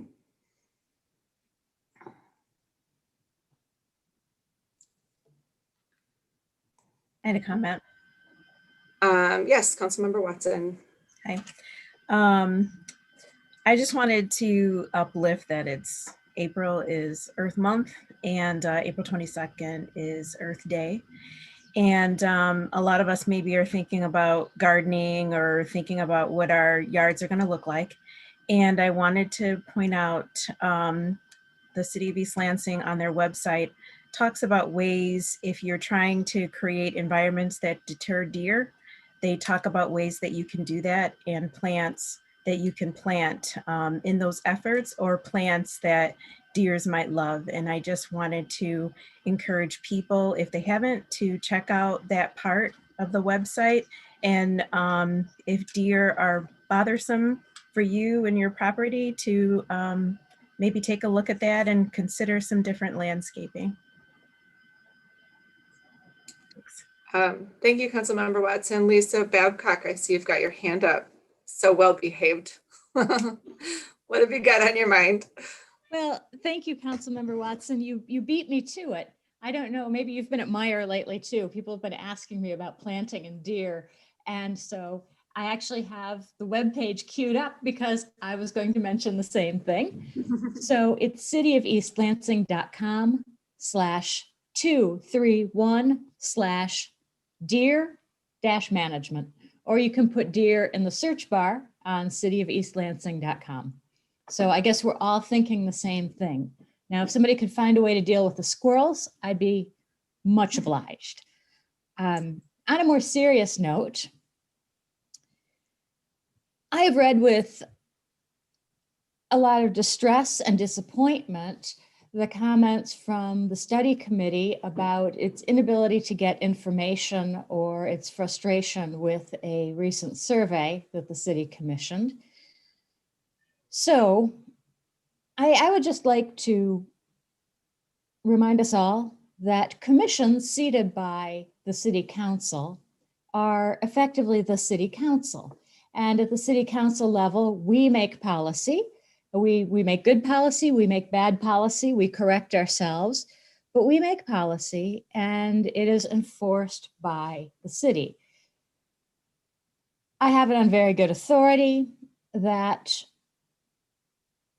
at least one member of the study committee felt they had to FOIA information out of the police department using someone else's name to get what they were looking for. Now, I give this person a lot of credibility. I would trust this person with my life. It's possible there's a second side to the story, but regardless, if one of our commissions or boards asks for information, they get it. In fact, they get it. It should not be a difficult choice. They are making policy and helping us make policy. And we ask people to put in long hours and do a lot of work on our behalf. We rely on their information. And if they aren't getting what they need, then we're not getting what we need and the public is not being served. Thank you. Thank you, Councilmember Babcock. Mr. Bacon, do you have anything to talk about tonight? Yeah, I think we have to address the elephant in the room and speak to the guilty verdict of Officer Derek Chauvin. It's complicated for me, and I'm rarely one who has at a loss for words. I can only sum it up as probably what many people are feeling. I'm just exhausted. I don't feel any pleasure from the decision. I don't feel any justice from the decision. I don't feel any peace from the decision, and there's nothing gained from the decision. I just think, like many, I'm exhausted. with the situations. And as we try to deal with our policies and things as a city, I don't, kind of to build off what Lisa's saying, I don't want that to be more exhausting. I think everyone has to, at this point, show your hand. It's just time to be honest, come to the table and be honest brokers of what's taking place in the nation, and not assume any of this is taking place in a vacuum. It's just time. It's time to act, because it doesn't matter the size of the city or kind of what's going on. We're seeing it on all different scales, different scope, different areas, different things. If we don't deal with it, I just want to be on the record that, you know, that's going to be catastrophic. So whatever needs to be done, whatever hard decisions and choices that need to be done, and now is the time to make those choices and decisions. And I'm open to making hard choices and hard decisions, so we're not sitting in the national spotlight in the future with no answers for why we didn't make those tough choices when we had the opportunity.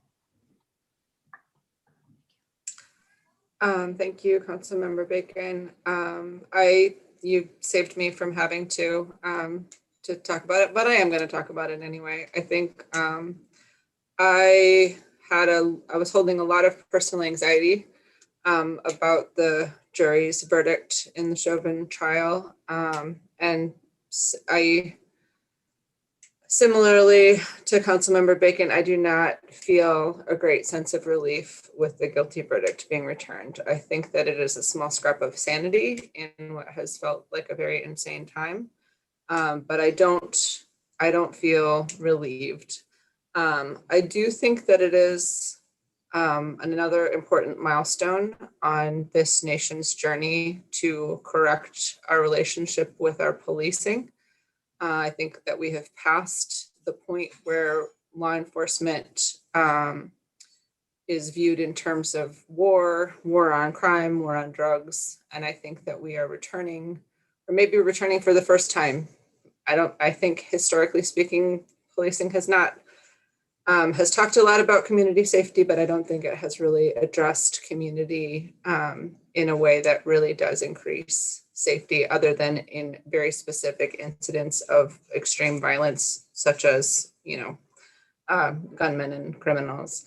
I think the way that we police traffic and other things as crimes, when they really do not have violence or malice behind them, I think that time has passed. I'm very proud of the work that we've done in East Lansing. I'm proud of the way that our department has embraced the changes that we have imposed on them. And I am very conscious of the fact that we are asking a lot of them. I appreciate the comments coming out of the department and also from our citizens about the interactions they've had with our new social work division. That's something that I feel very proud to have been a part of. Similarly, our unarmed neighborhood resource officers, I think that these are steps in the right direction. And I'm very happy that we have a community that is willing to embrace change on this scale. But I also am cognizant of the depth of the culture shift that needs to be accomplished, and that we have really taken only the first steps in that direction. So similarly to Councilmember Bacon, I do not celebrate this decision as a victory. I see it as one more step in the chain to correcting our relationship with crime prevention and control. I had something else to say, but it's not as serious, and it seems a little, I don't know, it's a big shift. But Councilmember Watson's reference to Earth Day reminded me of a story from my own family's background. My father, who is now in his 60s, led a walkout of his high school for Earth Day back in the 70s, and directed his classmates to pick up trash along the highway. And the school administration responded by suspending him. So that's my small badge of honor within my family tree in relationship to the beginnings of the environmental movement. So shout out to my dad. Anyway, I think with that, we can move into our discussion items. If nobody else has got anything to add in terms of communication from council members. George, you're not on our agenda, but do you have anything to say? Do you want a spot? I really don't. I think council articulated it very well. Obviously, the justice that people want is that Mr. Floyd never was deceased and that he's alive. And you can't get that after the fact. But I think in the measure that justice was served is that the guilty on all counts came through, which in some way you breathe a sigh of relief that the justice system recognized the miscarriage that occurred and tried to make it up. But you can't have what you want, which is that he is back alive. And that's the remorse that everyone feels. But I think that after the fact, it is the best outcome that you could have gotten in terms of a jury seeing what happened and what all of us saw. So that's the only thing. Obviously, it's a sad day overall, but good that the justice in some way was served. That's all. Thank you. Thank you. All right, discussion items 5.1. Discussion of a proposed special assessment number 76, continuation of the principal shopping district activities through the Downtown Management Board. It looks like Amy Schuschler-Smith is our liaison for this. Amy, what have you got for us? Good evening, Council. It's nice to see everyone again. I believe we're going to bring up a quick PowerPoint for you. Love a good PowerPoint. I'm loving them as well. It's my third one today. I'm revving to go. All right. So thank you very much for having me. It is my privilege to serve as the staff liaison to the East Lansing Downtown Management Board. And this evening, I'm also here joined by my colleague, Adam Cummins, who is the Community and Economic Development Administrator for the City Planning Department. We are going to share information with you about the East Lansing Downtown Management Board, highlighting its recent project accomplishments, and also explain its importance in serving as a principal shopping district. For those of you that might be unaware, the Downtown Management Board serves as the principal shopping district for the City of East Lansing. As such, it is funded through a special assessment approved by the East Lansing City Council. The current special assessment is actually set to expire in June of 2021. Next slide, please.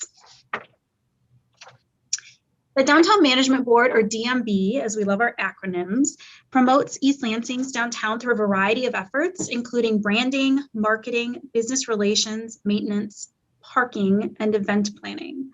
There are actually 9 volunteer board members who serve tirelessly on the DMB.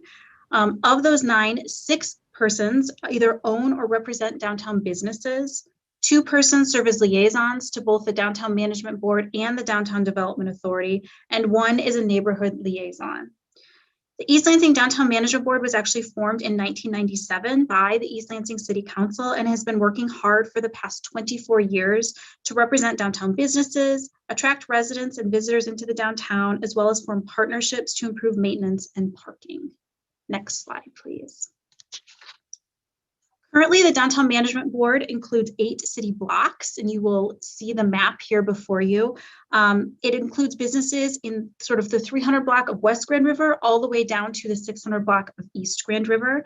And there are currently over 180 art galleries, restaurants, retail, and service providers within the district. Next slide, please. As a bit of historical background, the Downtown Management Board was organized under Public Act 120 of 1961. And as I mentioned before, it was established by council in 1997. It has been operating every year since that time. The current special assessment was established for 1 year and actually expires in June of 2021. Last spring, at this time, it was the Downtown Management Board's request to council that they only approve it for 1 year so that we could sort of evaluate the economic situation as a whole. And then on April 6th of this year, 2021, the Downtown Management Board did request that City Council consider a renewal of the special assessment for 2 years, which is before you this evening. Next slide, please. So I'm just going to take a little bit of time to highlight the accomplishments of the Downtown Management Board for the special assessment over the course of the past year. And I think we can both agree that the last year has been a little unorthodox, but we have worked creatively to try to support our businesses during COVID-19. Next slide, please. So at the beginning of the most recent special assessment, which began in July, the Downtown Management Board really determined that partnerships were needed between the city, the Downtown Development Authority, Michigan State University, and Ingham County Health Department. I think that many of us are very familiar with this imagery, and through strong partnerships with the university, we were actually able to feature Sparty on a variety of marketing pieces. These are samples of posters and flyer materials that were distributed to businesses. We have to date actually distributed over 1,000 flyers and print materials in the community with similar imagery. Many of us, if you're familiar with Albert Avenue and have been driving down, have seen the very large banner as well that sort of mimics this imagery as a whole. This particular flyer was viewed as very helpful for businesses. Many of them commented on the fact that they appreciated kind of being able to put this in their windows and their front doors so that it served as an immediate reminder for individuals as they first, enter their place of business. And in many cases, I walked around the downtown just today, you still see these in the front windows. So they have been well received and well utilized. Next slide, please.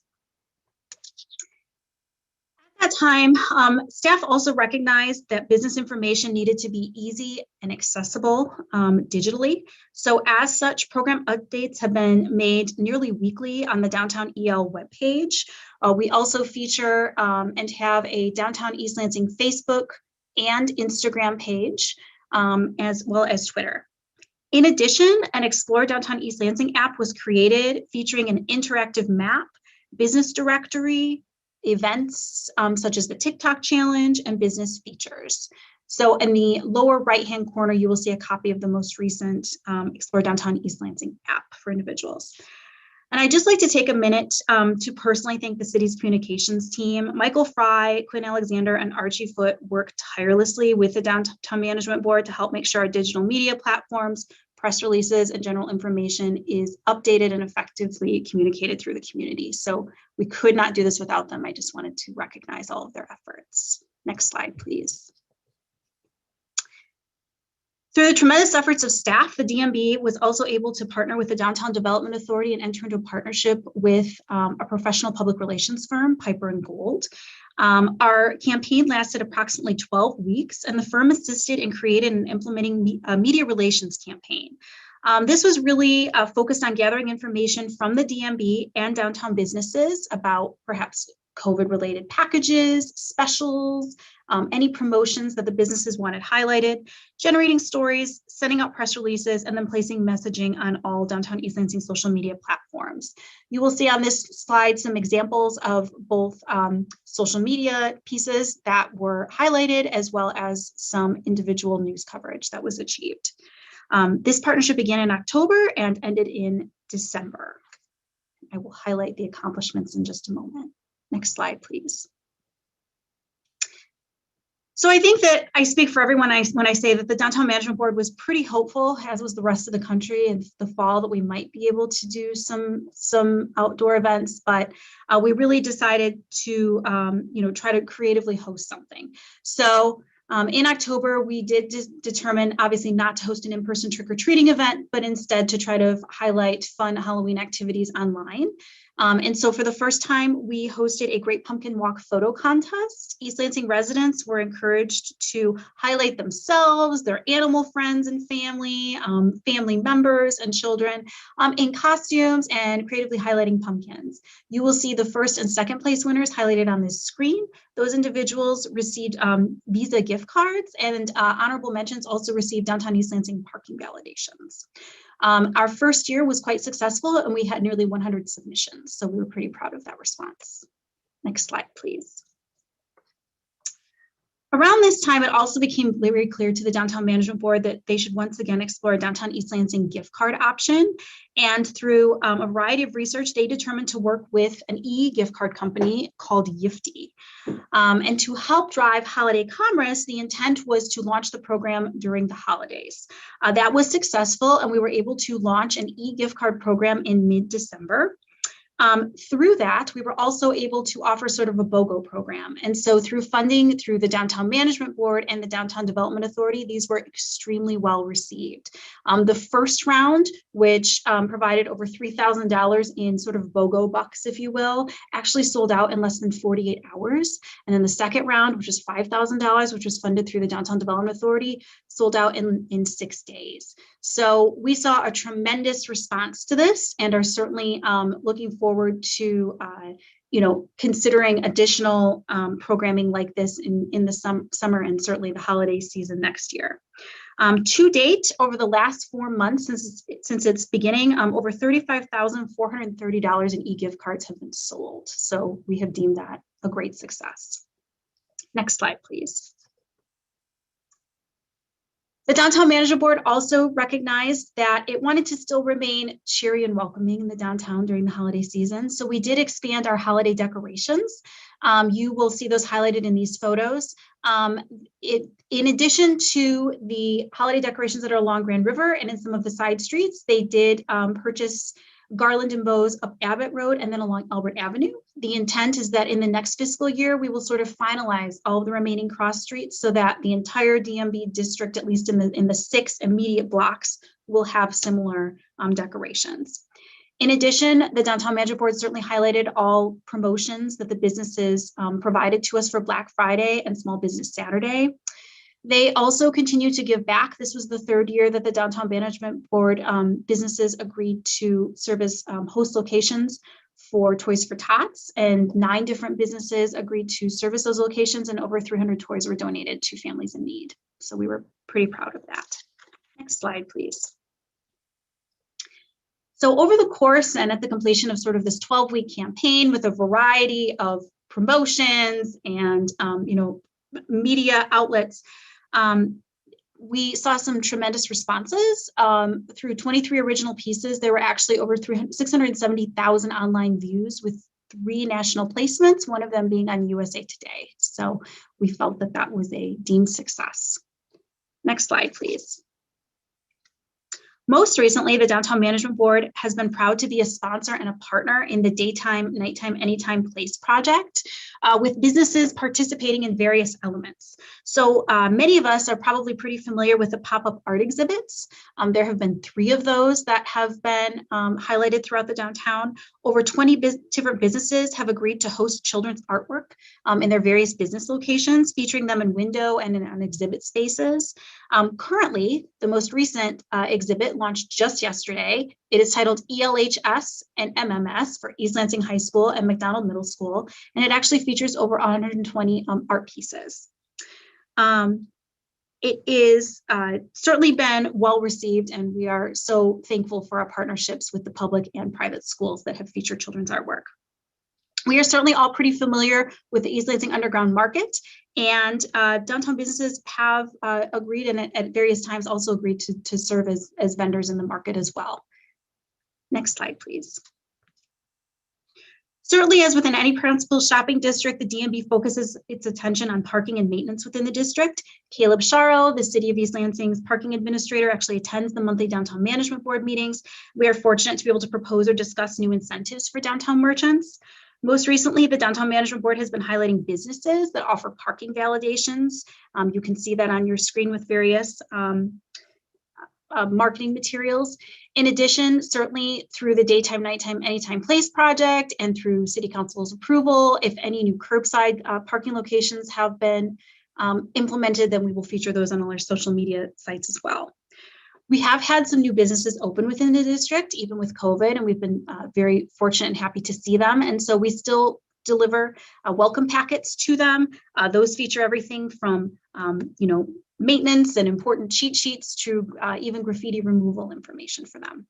And then most recently, we have launched a Support Your Local Businesses campaign. This has featured yard signs and posters, and we have actually distributed nearly 100 yard signs that are throughout the community and in East Lansing.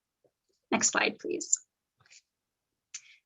Certainly during non-COVID times, which we all hope will be very, very soon, the Downtown Management Board is also pleased to partner with organizations and or individually host various activities in the downtown. This can include things like back to school events, welcome back weeks, sidewalk sales, be a tourist in your own town, the Great Pumpkin Walk, et cetera, et cetera. And then if not managing the events, the Downtown Management Board provides financial sponsorship to festivals and activities, such as the infamous art and jazz festivals. Next slide, please. And Amy, if you don't mind, I was just going to chime in real quick. Good evening, everyone. Adam Cummins, Community and Economic Development Administrator. So as you just heard from Amy's presentation, the DMB is able to accomplish a lot with very little. However, you may be aware the CDBG program requires significant staff time, especially with the incoming CDBG CV dollars. So to optimize the use of our limited resources, staff time, we're working on some changes to increase staff capacity to effectively and efficiently administer both the CDBG program and DMB responsibilities. So one of the primary changes is we're looking to reallocate the responsibilities of the 2 DMB interns on our team. We have been training the interns to get them caught up to speed so that they're able to facilitate the DMB committee meetings, freeing up staff time for Amy to focus on the CDBG programs. We're also working on several marketing and advertising strategies to better align DDA and DMB efforts, and again, to optimize the use of those resources. We're looking into things like an image campaign, branding campaign, social media plans, and enhancing our cross promotion among the DMB, DDA, and downtown businesses.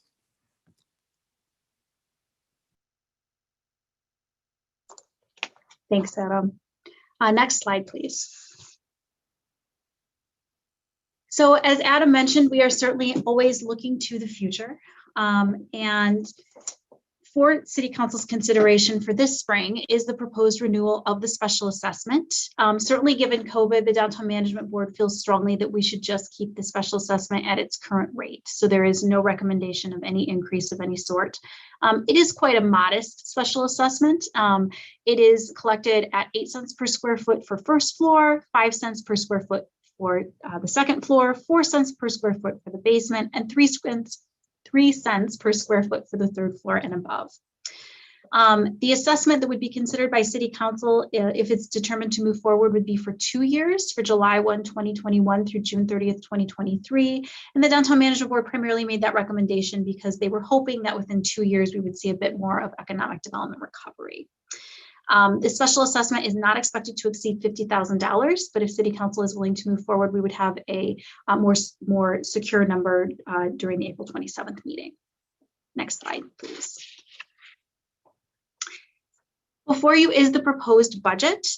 This is certainly subject to change from fiscal year to fiscal year, but as Adam mentioned, we do operate off of a very modest budget. We are able to do so through the tremendous partnerships, particularly with the Downtown Development Authority, that often helps support additional activities and projects that may require some additional financial support.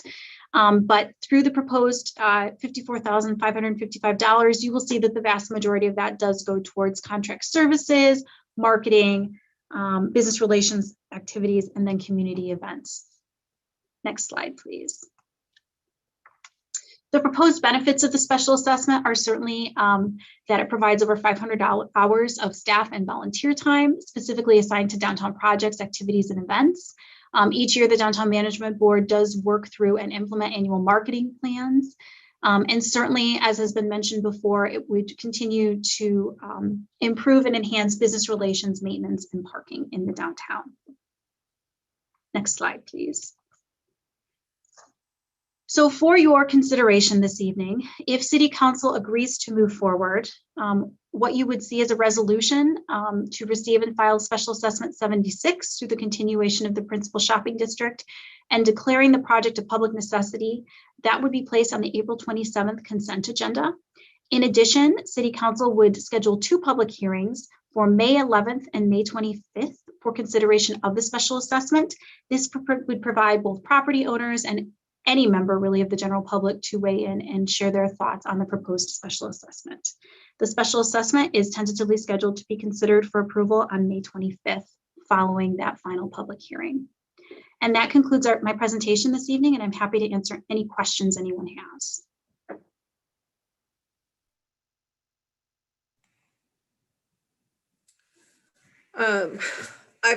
I've got questions. Nobody's surprised, but I will reserve mine until the end and give other people a chance to speak first. Are there any other council members that have got any questions about this?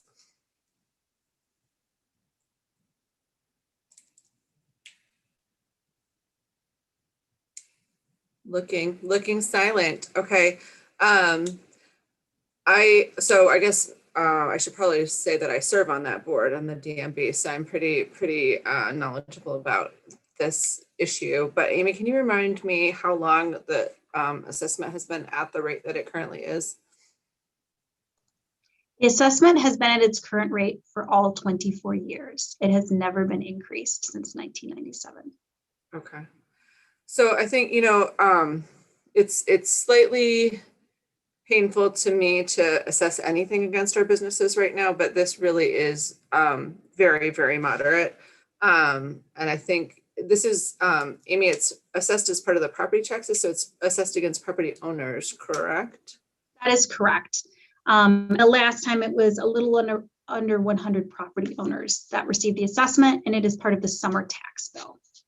Okay, so I guess my personal feeling, I am not a rental property owner, but my thought is that this rate has already been rolled into the rental rates that those owners are charging, and that it is extremely unlikely that they would roll back the rental rates to accommodate a very small reduction if we did not pass this. So although I'm certainly cognizant that our businesses are suffering and anything that we can do without, we should, I think this one, it does make sense to continue at its current rate. Really, it makes sense to raise it as it has been so low for so long, and we are doing so much more in our downtown, but raising anything during a pandemic is obviously like a complete non-starter. So I'm in favor of keeping it the same. I see the way that it's utilized. It really does give us the opportunities to connect with our business owners downtown in a way that would be very difficult if we didn't have money to dedicate to staff to do that. So I'm all for it, which is, I guess, more of a comment than a question. Mr. Bacon. Yeah, I'd have a comment as well. I'd say it's probably been one of our most effective. All those programs that you were mentioning throughout the pandemic have been kind of a bridge of sorts through some of this time. So I could see how they could even be more enhanced once business and foot traffic and things return to normal. So I will also support, continuation.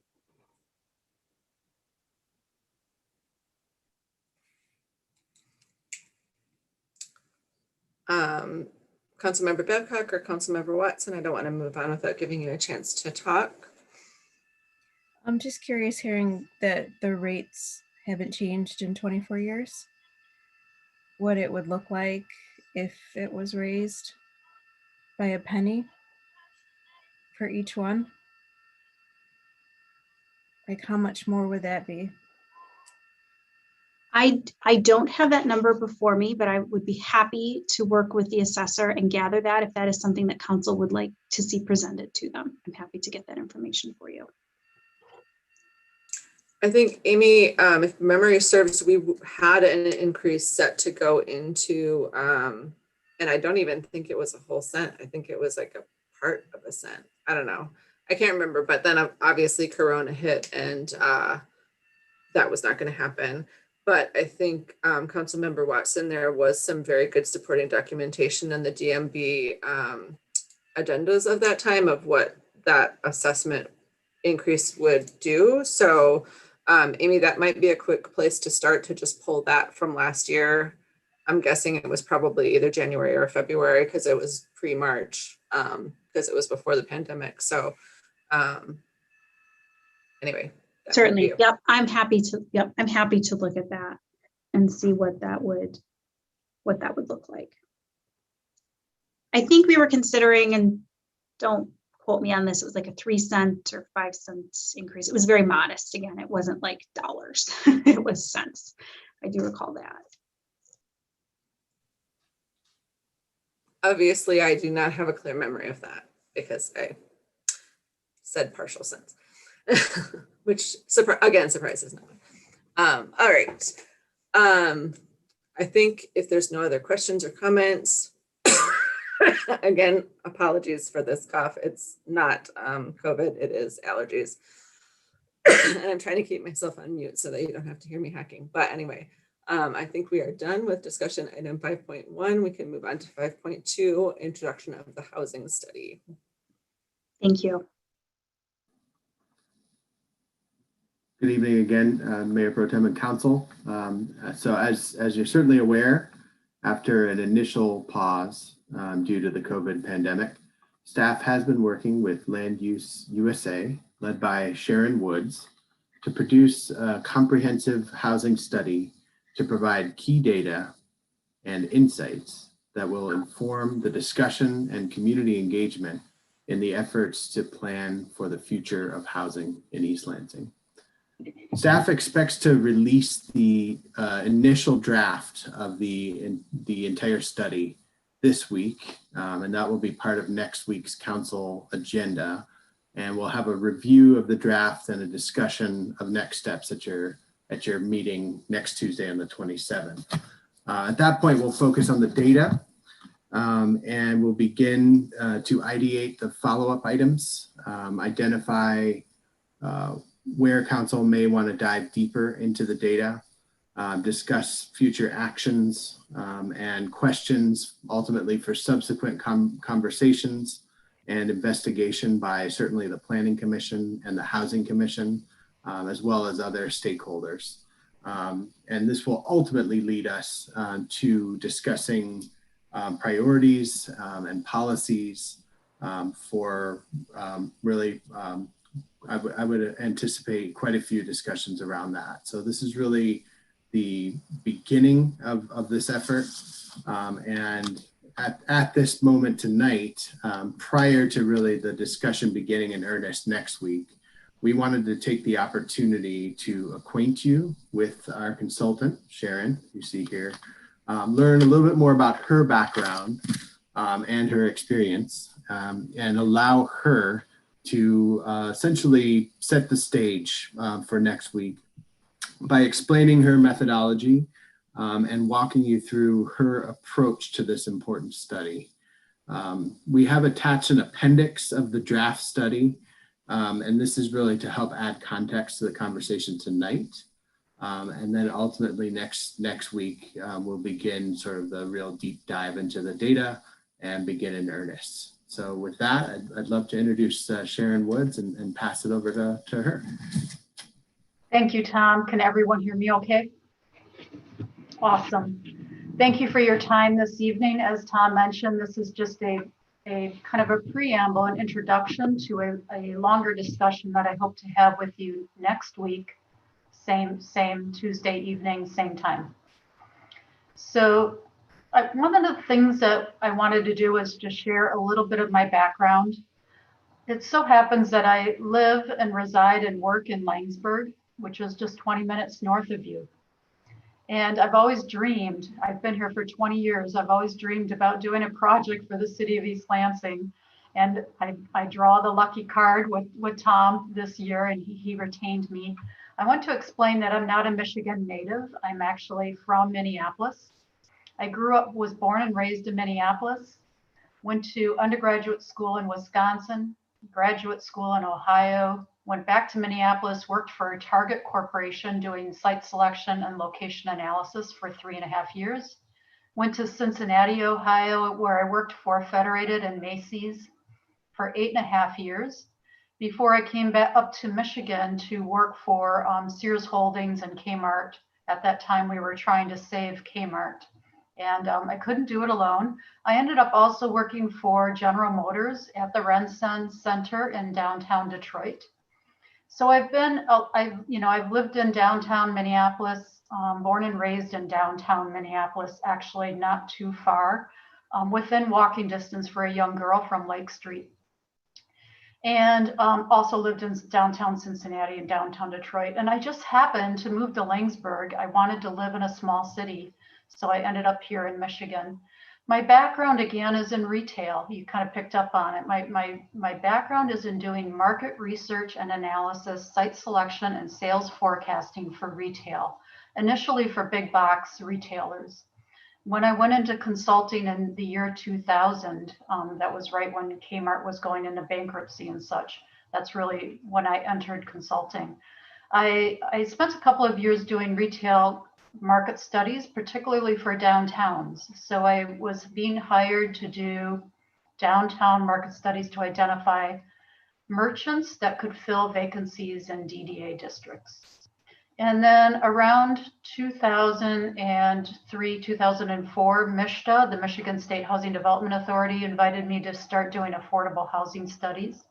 In 2013, MSHDA and MEDC asked me to start doing housing studies called target market analyses. And since 2013, we've completed probably 120 or so throughout the state of Michigan. So at this point, with that work under my belt, I'm not trying to brag, but I like to say that I'm the consultant of choice for the Michigan state agencies on doing housing studies. And I do use the target market analysis methodology for the vast majority of my work. So my clients include, David Allen and Gary Heidel at MSHDA, and Michelle Parkinen and Nate Scramlin at MEDC, Jim Tischler, Emily Dorr at the Michigan Land Bank.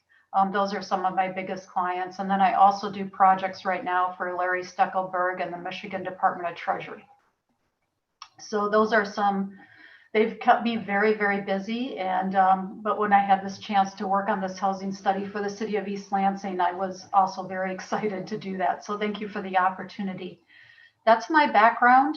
And my degrees are I have a master's degree in applied geography with an emphasis in urban planning. And I have a minor in mathematics. So I've really kind of taken the two to really do localized market studies for municipalities. I also work for clients and private sector developers.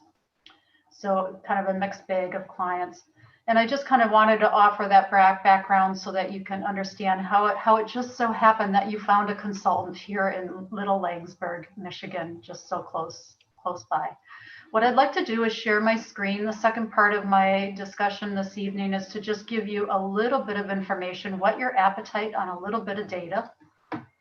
And hopefully I can bring up my screen here, and I'm going to drop that. Let's see, I need to move that down. Okay, so hopefully you are seeing, let's see, I really want to focus on the attachment that you had in your agenda packet from Friday, which is just Appendix 1, and it says TMA resources. I want to clarify that there is a complete target market analysis that has been done. There's also an Appendix 2 and an Appendix 3. We're not going to try to go through those today. We're just really going to focus on Appendix 1 because it's a really great tool to provide an introduction to my work approach and methodology. I won't go real long this evening. Again, I just kind of want to get your feet wet a little bit in the data so that when I come back next week, Tuesday evening, some of these concepts and terminology you're not hearing it for the very first time. So my hope is that after tonight, sometime in the next week, you'll be able to spend a little bit of time with some of the exhibits in this Appendix 1. I'd like to start by, just without even diving too much into some of these exhibits, I'd like to explain that the target market analysis is different from other housing studies in two ways. The first is that it's a study of lifestyle preferences of households.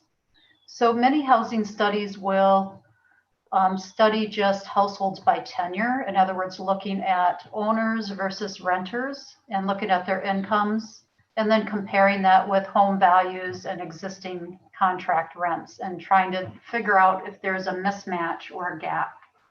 That's a really good approach, but And I do include a little bit of that in the market study, but I actually take it a little bit further where I try to understand better who's actually living within the city of East Lansing and what are their lifestyle preferences, and what is their inclination to choose different building sizes. So the power of this data is that I'm able to identify for different lifestyle clusters what their inclination might be to choose to live in a detached house or a duplex or a sixplex. And I can do that for both owners and renters. So I'm showing this exhibit here because these are actually 71 different lifestyle clusters that have been defined across the nation. I'm going to try to zoom in on this a little bit for you, although you can see it hopefully on your own page as well. So you can see that the pixel is pretty good, and you can see some of the lifestyle clusters here: babies and bliss, cul-de-sac diversity, status-seeking singles. I know the first knee-jerk reaction to these often is that these are just kind of flavorful words, right? But really, who are they really? I often get that question. So let me clarify that the data that I have on each of these lifestyle clusters, for each one, I have 20 pages of data on how they behave. Everything from their family composition, how they like to spend their vacation time, what kind of a car they will buy, or if maybe they will lease a car, what they listen to on the radio, what kind of restaurants they like to go to if they can dine out. So there's a lot of data. I don't define the data myself. I actually purchase it from Experian. Experian is one of the 3 companies that you can get your personal credit score from. So if you can imagine that Experian has your credit score, then they know so much about each of us individually and how we use money and how we use debt, how we use credit and debt. In fact, they take all of that information, which is kind of in this purple bar here: income, credit behavior, home ownership, just basically anything tied to financial measures and money. They have that data. They also know how we live, whether we're owners or renters, our property values, even the size of our homes, the year it was built, and how many units we own or rent, and how many units are in the building that we live in, how much we're paying. They also know where we're living because they have our address. And then there's a lot of socioeconomic data that's folded into it as well. They actually use about 60 different variables to define these 71 lifestyle clusters. What they do is they take our individual data and they roll it up by block group. And then they kind of create some averages. They use algorithms and create some averages, and then they bundle and package the data, and then they sell it to consultants like me. They also sell it to retailers. So they'll sell it back to automotive dealers to help them figure out whether they need another dealer point in a given market. Or they'll sell it to Payless Shoes to figure out, so that Payless Shoes can figure out if they stock shoes on the shelf, how many should have shoelaces and how many should have Velcro. So that kind of data is really heavily used by marketing firms and retailers and other consultants. I use the data to test the market for these lifestyle preferences. What is their inclination to choose a detached house or to own or to rent? What's their income and how much can they afford to pay? There's other data that I know about each of these lifestyle clusters that helps me qualify the building format that they might choose to live in. And so, for example, in some markets, a single family detached unit might be a cottage. And in other markets, a single family detached unit might be a mansion. And I can study the lifestyle preferences and qualify it for building format. I want to give you a glimpse into one of these lifestyle clusters. In this packet, you may see some purple maps. And I'm going to try to scroll down here. Bear with me a minute while I get my computer to respond here. I will scroll down that way. I'm going to look for one. Let's look at Wired for Success, for example. On this page, I can see that these are national averages, by the way. And in the upper right-hand corner, I like to look at this chart where I can see that almost 80% of the Wired for Success householders are renters. So dark blue is renters, almost 80%. Of those renters, almost half of them move every year. They're very transient. They're very mobile and upwardly mobile. When they choose a place to live, 43% will choose a large city, 45% a smaller city, only 12% will go to a rural place. East Lansing is mostly an urban place. Certainly the core is urban. Maybe you could argue that some of the northern tier might be fringing on a little bit rural, but it's mostly urban. So I can see, as you can see for the Wired for Success group, that one group alone, I know how many are choosing houses versus something else. There are also some maps in here. This is just a very generalized maps, not intended to be used to try to zoom in and find your own address and correlate it to that, but just kind of big picture stuff. Where are these households living generally, very generally in the city of East Lansing compared to some of the surrounding jurisdictions, particularly in Meridian Township. And also the city of Lansing, actually, I should say, because some of these households, some of these lifestyle clusters, you'll find that they're actually living in Lansing. This is Bohemian Grove. They're living in Lansing and kind of up on your doorstep. And they're living out in this area and out in this area, but they're not quite coming into the core of the city of East Lansing, into the core of East Lansing. So when I see a target market, when I see a lifestyle cluster that's living very close to the city of East Lansing here, but then kind of stops, it almost stops right at the municipal boundary, I really see them as a potential target market for you, because I know that they are inclined to live in this area. They're already here, but for some reason, they're just not making it into this area or making it into, perhaps in as high concentrations into some of the neighborhoods. So that's just one very small part of the process. There's a lot of work that goes into doing a target market analysis. I'm going to scroll back up and I just want to show you a few other exhibits. I'm going to go all the way into section A. I've got a 2-page profile here. The very first 2 sheets in section A. It's actually a 2-page table. The first half of those 71 lifestyle clusters are on the first page, and the second half are on the second page. I just couldn't fit them all onto one page. They're generally sorted by income, although again, keep in mind that 60 different variables at least were used by Experian to shape and define each of these clusters. Once they're done, they kind of just sort them by income and then give them each a code. So American Royalty is the richest of the rich in the nation, and you have 8 households currently in that lifestyle cluster. Platinum Prosperity is the second most affluent household in the nation, and you have 447 households currently in that cluster. Family Fantastic, 1,046. Full Pockets, Empty Nest, 1,066. So right about here is kind of the midpoint in the incomes. And you have some so the affluence in the market is really evident in these lifestyle clusters here where you have a good number of households. And let's see there, I also wanted to clarify that most of them have fairly good incomes, and most of them are home buyers, and most of them, when they buy a home, will choose a detached house.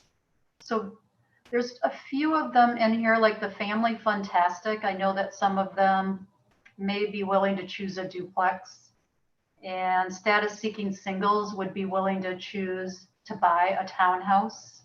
So there are some differences within each of the lifestyle clusters. The second half of the group, you can see the colleges and cafes here, where you have 7,359 households, and they really are your most prevalent lifestyle cluster. So right away, when I see this kind of data, it really raises that question of, do we have balance in the market in this one local city, one local area? Do we really have a sense of balance and a sense of diversity, if I could even say? So when I start seeing just that there's 7,000, colleges and cafes, and the next largest group is 1,000, it kind of raises that. It does absolutely raise that question in my mind. I will clarify one thing, that the colleges and cafes can include non-students. Although I did do a pretty detailed analysis where I tried to parcel it out. I tried to figure out, of the colleges and cafes, how many of them are actually affiliated with the university, but they're not technically students. And so they may be staff or faculty. So I took them out of the group. And then I figured out how many of the students are actually being captured in other lifestyle clusters. Like maybe they're grad students working full time and maybe taking grad school classes in the evening. Or maybe they're enrolled part-time, living at home and working a job. So we're maybe not quite picking them up into this number. So usually they show up in the striving singles here. If I zoom in a little bit, the next group right close to them is the striving singles. So I tried to take out the faculty and the staff and put back in some of the students that this group missed. And it actually came out to almost be the same number. It was basically 7,400, 7,500. So I decided that this really is a reasonable measure of the number of students in the market. Again, I'm really interested in some of these other groups like Wired for Success, Bohemian Groove, Digital Dependence, Striving Singles. As you kind of listen to those names, you almost don't need to read the description or dive into the data. You can almost get a sense, a hint of who they are. Wired for Success, Bohemian Groove, Digital Dependence, Rooted Flower Power. These are market rate, not necessarily affluent, but market rate urbanites. And they would be interested in choosing housing formats that we can't uniformly say that they're all going to buy houses, because actually quite a few of them would be interested in renting a townhouse or even renting half of a duplex. On the lower end of the income spectrum down here, this right about in here is where we start to see the low income households. So down here in the 60s, and actually even reaping rewards might be like closer to 80% of AMI. If you're used to thinking of it that way, the area median income, their income is about 80% of the area median income. So they're not really poor, but they're not quite market rate. Senior towers are rent subsidized. Town elders and leaders like to actually buy very small houses. It's the daring to dream, hope for tomorrow, urban survivors, tough times. These are truly low income. I would say the tough times are the ones that need rent subsidies and maybe helping, assistance through housing credit vouchers, or they may qualify for Section 8 type housing. Whereas the reaping rewards, daring to dream, urban survivors, they're moderately low income, but they might very well be getting by on their own without a lot of assistance. So it's those kinds of groups. One of the first questions that was asked of me is, to what degree do we need to diversify? Could we possibly diversify the lifestyle clusters that are living in the city of East Lansing? And to what degree could we attract or appeal or intercept some of these other lifestyle clusters that are migrating throughout the Tri-County region that might be bypassing us today, because we have a little bit, I shouldn't say a little bit, we have a market that's very being very driven by the university students and faculty and staff. almost to the point, I shouldn't even say almost, to the point where some of these other lifestyle clusters would even struggle to find a place that they could afford if they tried to move and if they tried to migrate into the city of East Lansing. There's just one more slide I want to show you. This is actually in the main report. It's not in your handout. And this is just showing movership rates and a difference in movership rates by tenure. So nationwide and in Michigan, I'll just talk about the Michigan average. On average, only 8% of all homeowners throughout the state of Michigan move each year. In comparison, almost 30% of the renters move every year. In East Lansing, it's much higher. This is really being driven by the students. Students have very high movership rates. There's almost 100% turnover every year. Not completely, but very high turnover. It's like 80, 90% of them move every year. So that churning and turning over of the market just, kind of almost, it can almost exaggerate the apparent demand for student housing. So if the students all pack up and leave the market and that we're return or swap places every year, there's so much movement and shuffling going on in the market that it's not too difficult for developers to come in and say, well, I'm going to build the newest best thing, and because they all move every year, I'm going to intercept them. I can do that. It's tougher on the owner market to say, well, let's build more houses. It's tougher to do that because only 8% of the households, 12% in East Lansing, move each year. So your pool is deeper. I mean, your pool is much deeper for the renters than it is for the owners. So these are some of the things that I just want to introduce those concepts to you. I mentioned that there were two parts to a target market analysis. The first part is the lifestyle clusters and the lifestyle preferences of those households that live in East Lansing, but also live in the Tri-County area that are not quite making it into East Lansing for various reasons. The second part is migration. These movership rates are the second part of the analysis. So again, a traditional housing study would not look at migration or movership as much as just study your existing households and your existing rents and home values and figure out if there's a mismatch. I'm actually more interested in understanding who's migrating into and within the Tri-County area, and that might be bypassing the city of East Lansing because they simply can't get in. That's my conclusion for today. Thank you. Any questions? I don't have questions, but I'm absolutely fascinated. I can't wait to get deeper into it. This is just like clicking all my buttons. I love it. And do any other council members have any questions or anything that they want to contribute? Ms. Babcock.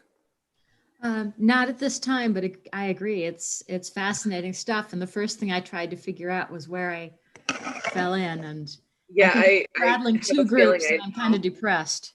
Yeah, I think I know my label, and I'm not actually sure I love it, but that's okay. We can trade that offline, figure out who's who. But it's riveting stuff. I hadn't taken into consideration before the amount of churn in the student population, which I take as normal, living here and also having grown up in the area. And we know as elected officials that easily 90% of the student or off-campus student registered voters aren't there 6 months later, certainly not a year later. They're never going to be there when you run again. Just learn that going door to door. But I hadn't taken into consideration how that affects the homeowners or the more permanent residents. And I really look forward to learning more about that. So thank you. Mr. Bacon. Yeah, and I think the real question I want to drill down to is just how do you get here? I don't really know what the clear path is to East Lansing. I know the whys, a lot of people for schools or for their university and their holdovers. There may be business owners. I don't know if I was explaining to someone who wasn't already fully established in their things, what's the path to home ownership, to where are the entry level type homes? Like I don't know what that path is, frankly, for an individual trying to move here. And then what keeps them, what's the draw? And then as we talk about retaining, particularly people from across the street, as they graduate, and the whys of why they should stay here and be part of our community, those questions are definitely, looks like what you're drilling down on with your market research. Because an individual was speaking, I was like, oh, it's a branding thing. I'm like, that's all that makes people live where they live. It's just good branding.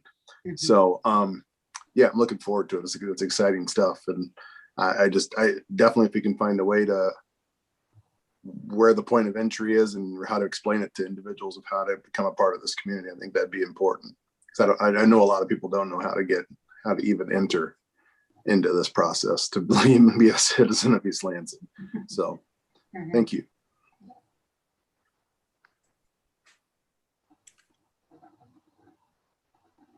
Councilmember Watson, did you have anything that you wanted to add? Is there a page that talks about length of residency for owners, homeowners? Yes, it was that the last page that I showed you, but it's not actually in your packet. Okay, so we'll get that another time. Yes, and actually it just focuses on what % of the owners migrate each year. To East Lansing. Okay, all right. Yep. And I also saw the part that mentioned ethnicity, but it didn't mention race. And so I was just curious, what encompasses ethnicity?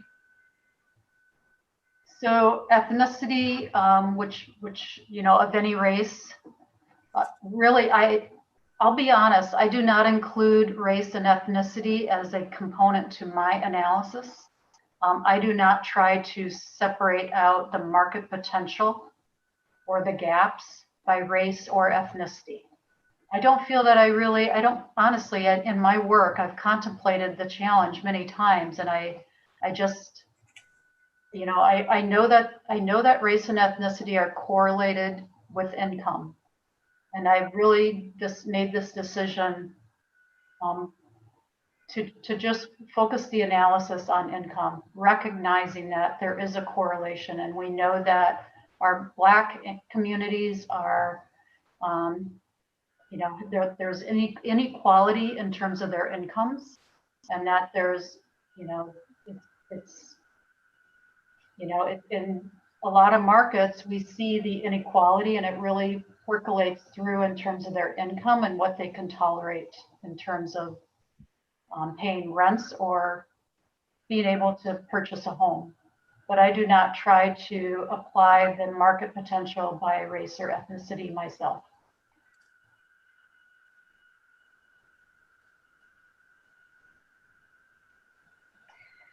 And one of our interests, and I think the caller that called in too, that talked about one of the initial reasons why we were interested in the housing study, or some of the comments that have been made in the past years about the purpose of the housing study, is, just as you talked about who's bypassing East Lansing, it's important for us, I believe, to also know what races or ethnicities might be bypassing East Lansing, so that we can make sure we are as anti-racist as we say we are, and so that we can make sure we're creating a community that welcomes more than just people with money. Yep, and if it's okay to respond to that comment, I have found that making sure that we're addressing the wants and needs and preferences of diverse households, the best way to do that really is to address affordability, and to make sure that we're not just only welcoming projects that are upscale and that are luxury priced or luxury sized. And I find that if we can just improve access other communities to housing within our jurisdiction, then we can, hopefully some of that diversity comes along with that. There are some lifestyle clusters that are going to be more prevalent in Lansing that absolutely are bypassing East Lansing because the prices are too high. And, so we'll, again, I know in my own mind that there's a direct correlation between ethnicity and race and income. And the way to address that is to really make sure that the prices are attainable and that we're providing a variety of housing choices for a diverse group of lifestyle clusters. Dana, did you have anything more to add? I thought I saw Ron's hand up. Thank you. I'm all set. Thanks. I was just going to agree with really both of their points, and a joke like Chris Rock talks about racism. The new racism is prices. So, I mean, it's not really hard to, like I said, that it's a difficult market to enter. Like where's your entry point, and where are the starter homes, and how do you start here? Like it's a curious question, and as far as even your point along the exaggerated need for student housing, perhaps decelerating single family home building and things along those lines, and just the profitability of student housing in general. I think that deceleration or lack of emphasis on starter or entry level homes is just, I mean, it's glaring, it's obvious. So this is really curious and good, both confirming and interesting stuff you're bringing forward. And this is probably the most excited I've been to see this, and kind of the why things are the way they are. So this will be an interesting undertaking. Yeah, you've brought your question up a couple of times now, and my brain kind of spins. And when I think about entry points, I mean, I'm everywhere from, it's everywhere from buying a small home in an urban place to buying an attached unit, half of a duplex in another setting, or going out into a slightly more rural area where the land is cheaper and the developer can afford to sell the houses for a little less. So it's a combination of all of that, and for each person, it's a individual choice. And I can say that I am an urbanist, and I'm very much a believer in downtowns and neighborhoods surrounding downtowns, and recognizing that these households that are on the move, that are migrating, many of them are urbanites, and they're singles of all ages and singles for any number of reasons. And they very much are looking to choose places where they can feel socially connected.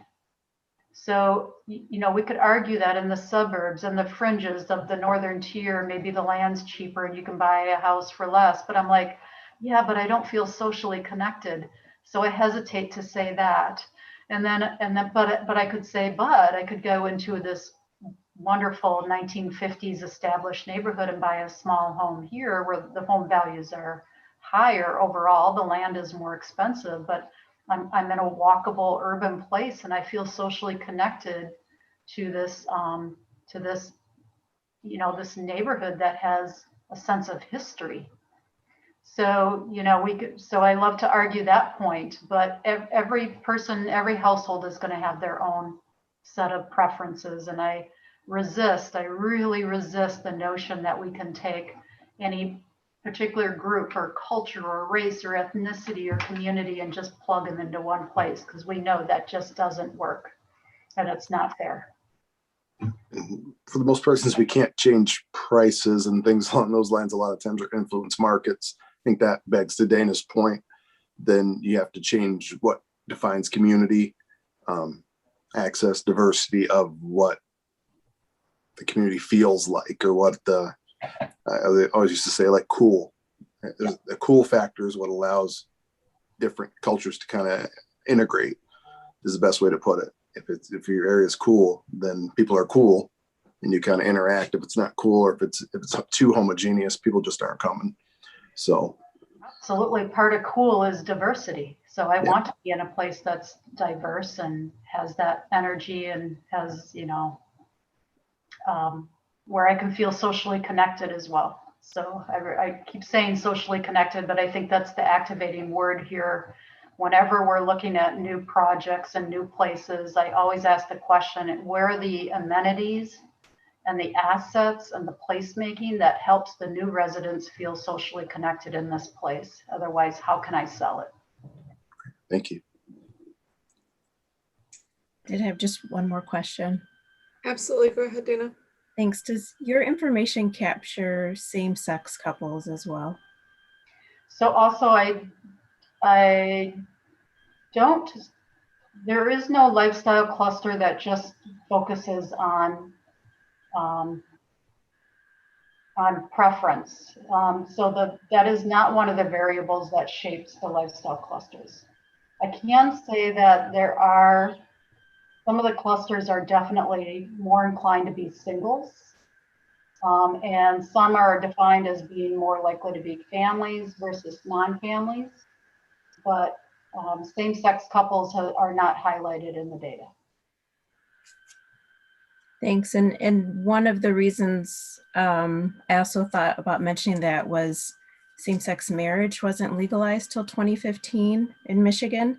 And, you talked about marital status and some of this other information. So I was wondering if same-sex couples were included in this.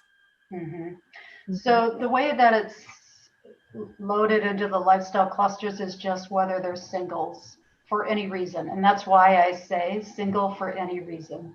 Okay.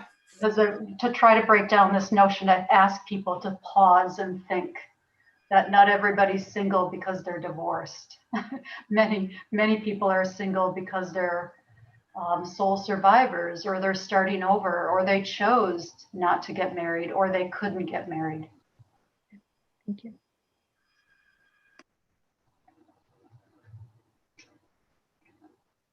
Ron, yeah, go ahead. I sometimes feel like Dana has the other side of my brain some days.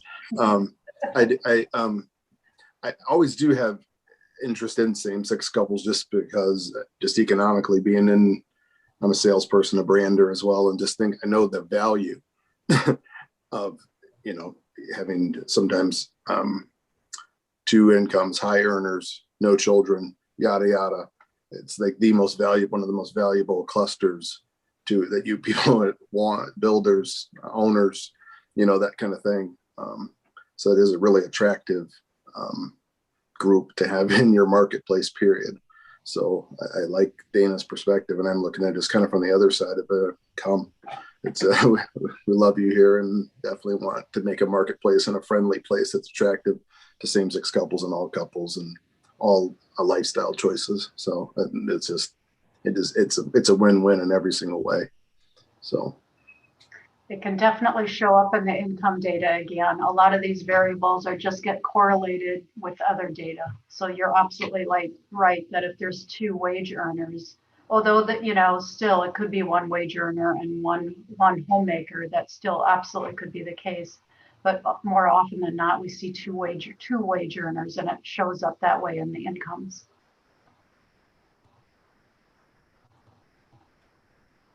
Well, I'm really excited to dig into it further. It's already kind of validating some of my feelings, which, I guess because I like to be validated, that makes me feel excited about digging in more. But I think speaking to Ron's point, just my personal kind of fantasy is creating sort of a pathway for people who are here, kind of transitorily in relation to the college, almost always, to kind of where's that step to help them make a permanent home here. And I feel like we can start to put that together through the story that we're seeing through your data. So that is very exciting. So you will be back with us next week, Ms. Woods? I will, and in the meanwhile, just two closing remarks. One is continue to think about other questions that you might have or that you anticipate having. And then with that segues to the second part, which is I won't be able to answer every question. I guarantee it. But thank you for your patience, and I hope you enjoy the data in the meanwhile. And thanks again for your time tonight. Absolutely. Thanks for your work, and look forward to your next presentation. Ms. Babcock. Nope. Okay. That was a wave. All right. Got it. All right. I think we are, thank you. Sharon, we'll see you next week. I think we are onto our business agenda. Item 6.1, approve a change order with Control Solutions, Inc. in the amount of $17,777 for upgrades to the building management system at the East Lansing Hannah Community Center, and authorize the city manager to increase the purchase order amount from $19,950 to $37,727. It looks like we will be hearing from Mr. McCaffrey, or maybe Ms. Longpree. Wendy, exactly. Hey, Wendy. Hello, thank you all. You had a memo in your packet, so I won't take the time to read through that, but for the benefit of those maybe who are listening, I'll just summarize this quickly. The Hannah Community Center has a building management system that basically runs all the heating and cooling and air conditioning needs for the building. It is original to the renovation, so that makes it about 20 years old. And we recently discovered that or realized that the operating system, basically the brains of that system, are operating on a Windows system, which leaves it open to some vulnerability. So we looked to replace that kind of the brains, what runs the system, with a updated and more secure driver. So in doing that, we estimated that we should be able to do that for under the $20,000 threshold of receiving authorization from City Council to make that expenditure. However, when we got into doing the work and working with the programming, a number of the components of the Novar system, the building management system, were non-functioning, or because of their age could not be programmed to work with the new management platform. So we have a request in front of you to authorize expenditure of additional funds to allow us to continue to upgrade portions of this system so that it is safe and fully functioning. We will need to look at additional upgrades in the future, but we don't need to do that immediately. And so any future upgrades will be brought through the traditional purchasing practice of going out to open bid and securing additional pricing. So the request in front of you is to authorize an additional expenditure of the $17,777. And it's in front of you today because that does increase the purchase order amount above the threshold within which the city manager can approve the expenditure. So I am happy to answer any questions that you have. Thanks, Ms. Longpree. Do any council members have anything that they would like clarified? All right, I am not seeing anything.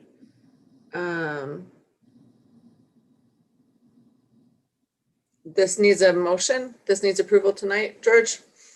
Correct. Looking for a motion from council, and you can just read the, motion to approve the change order and begin like that. Okay. Would anyone like to move that? Looking at page 114 of our agenda, if that helps. I can do it.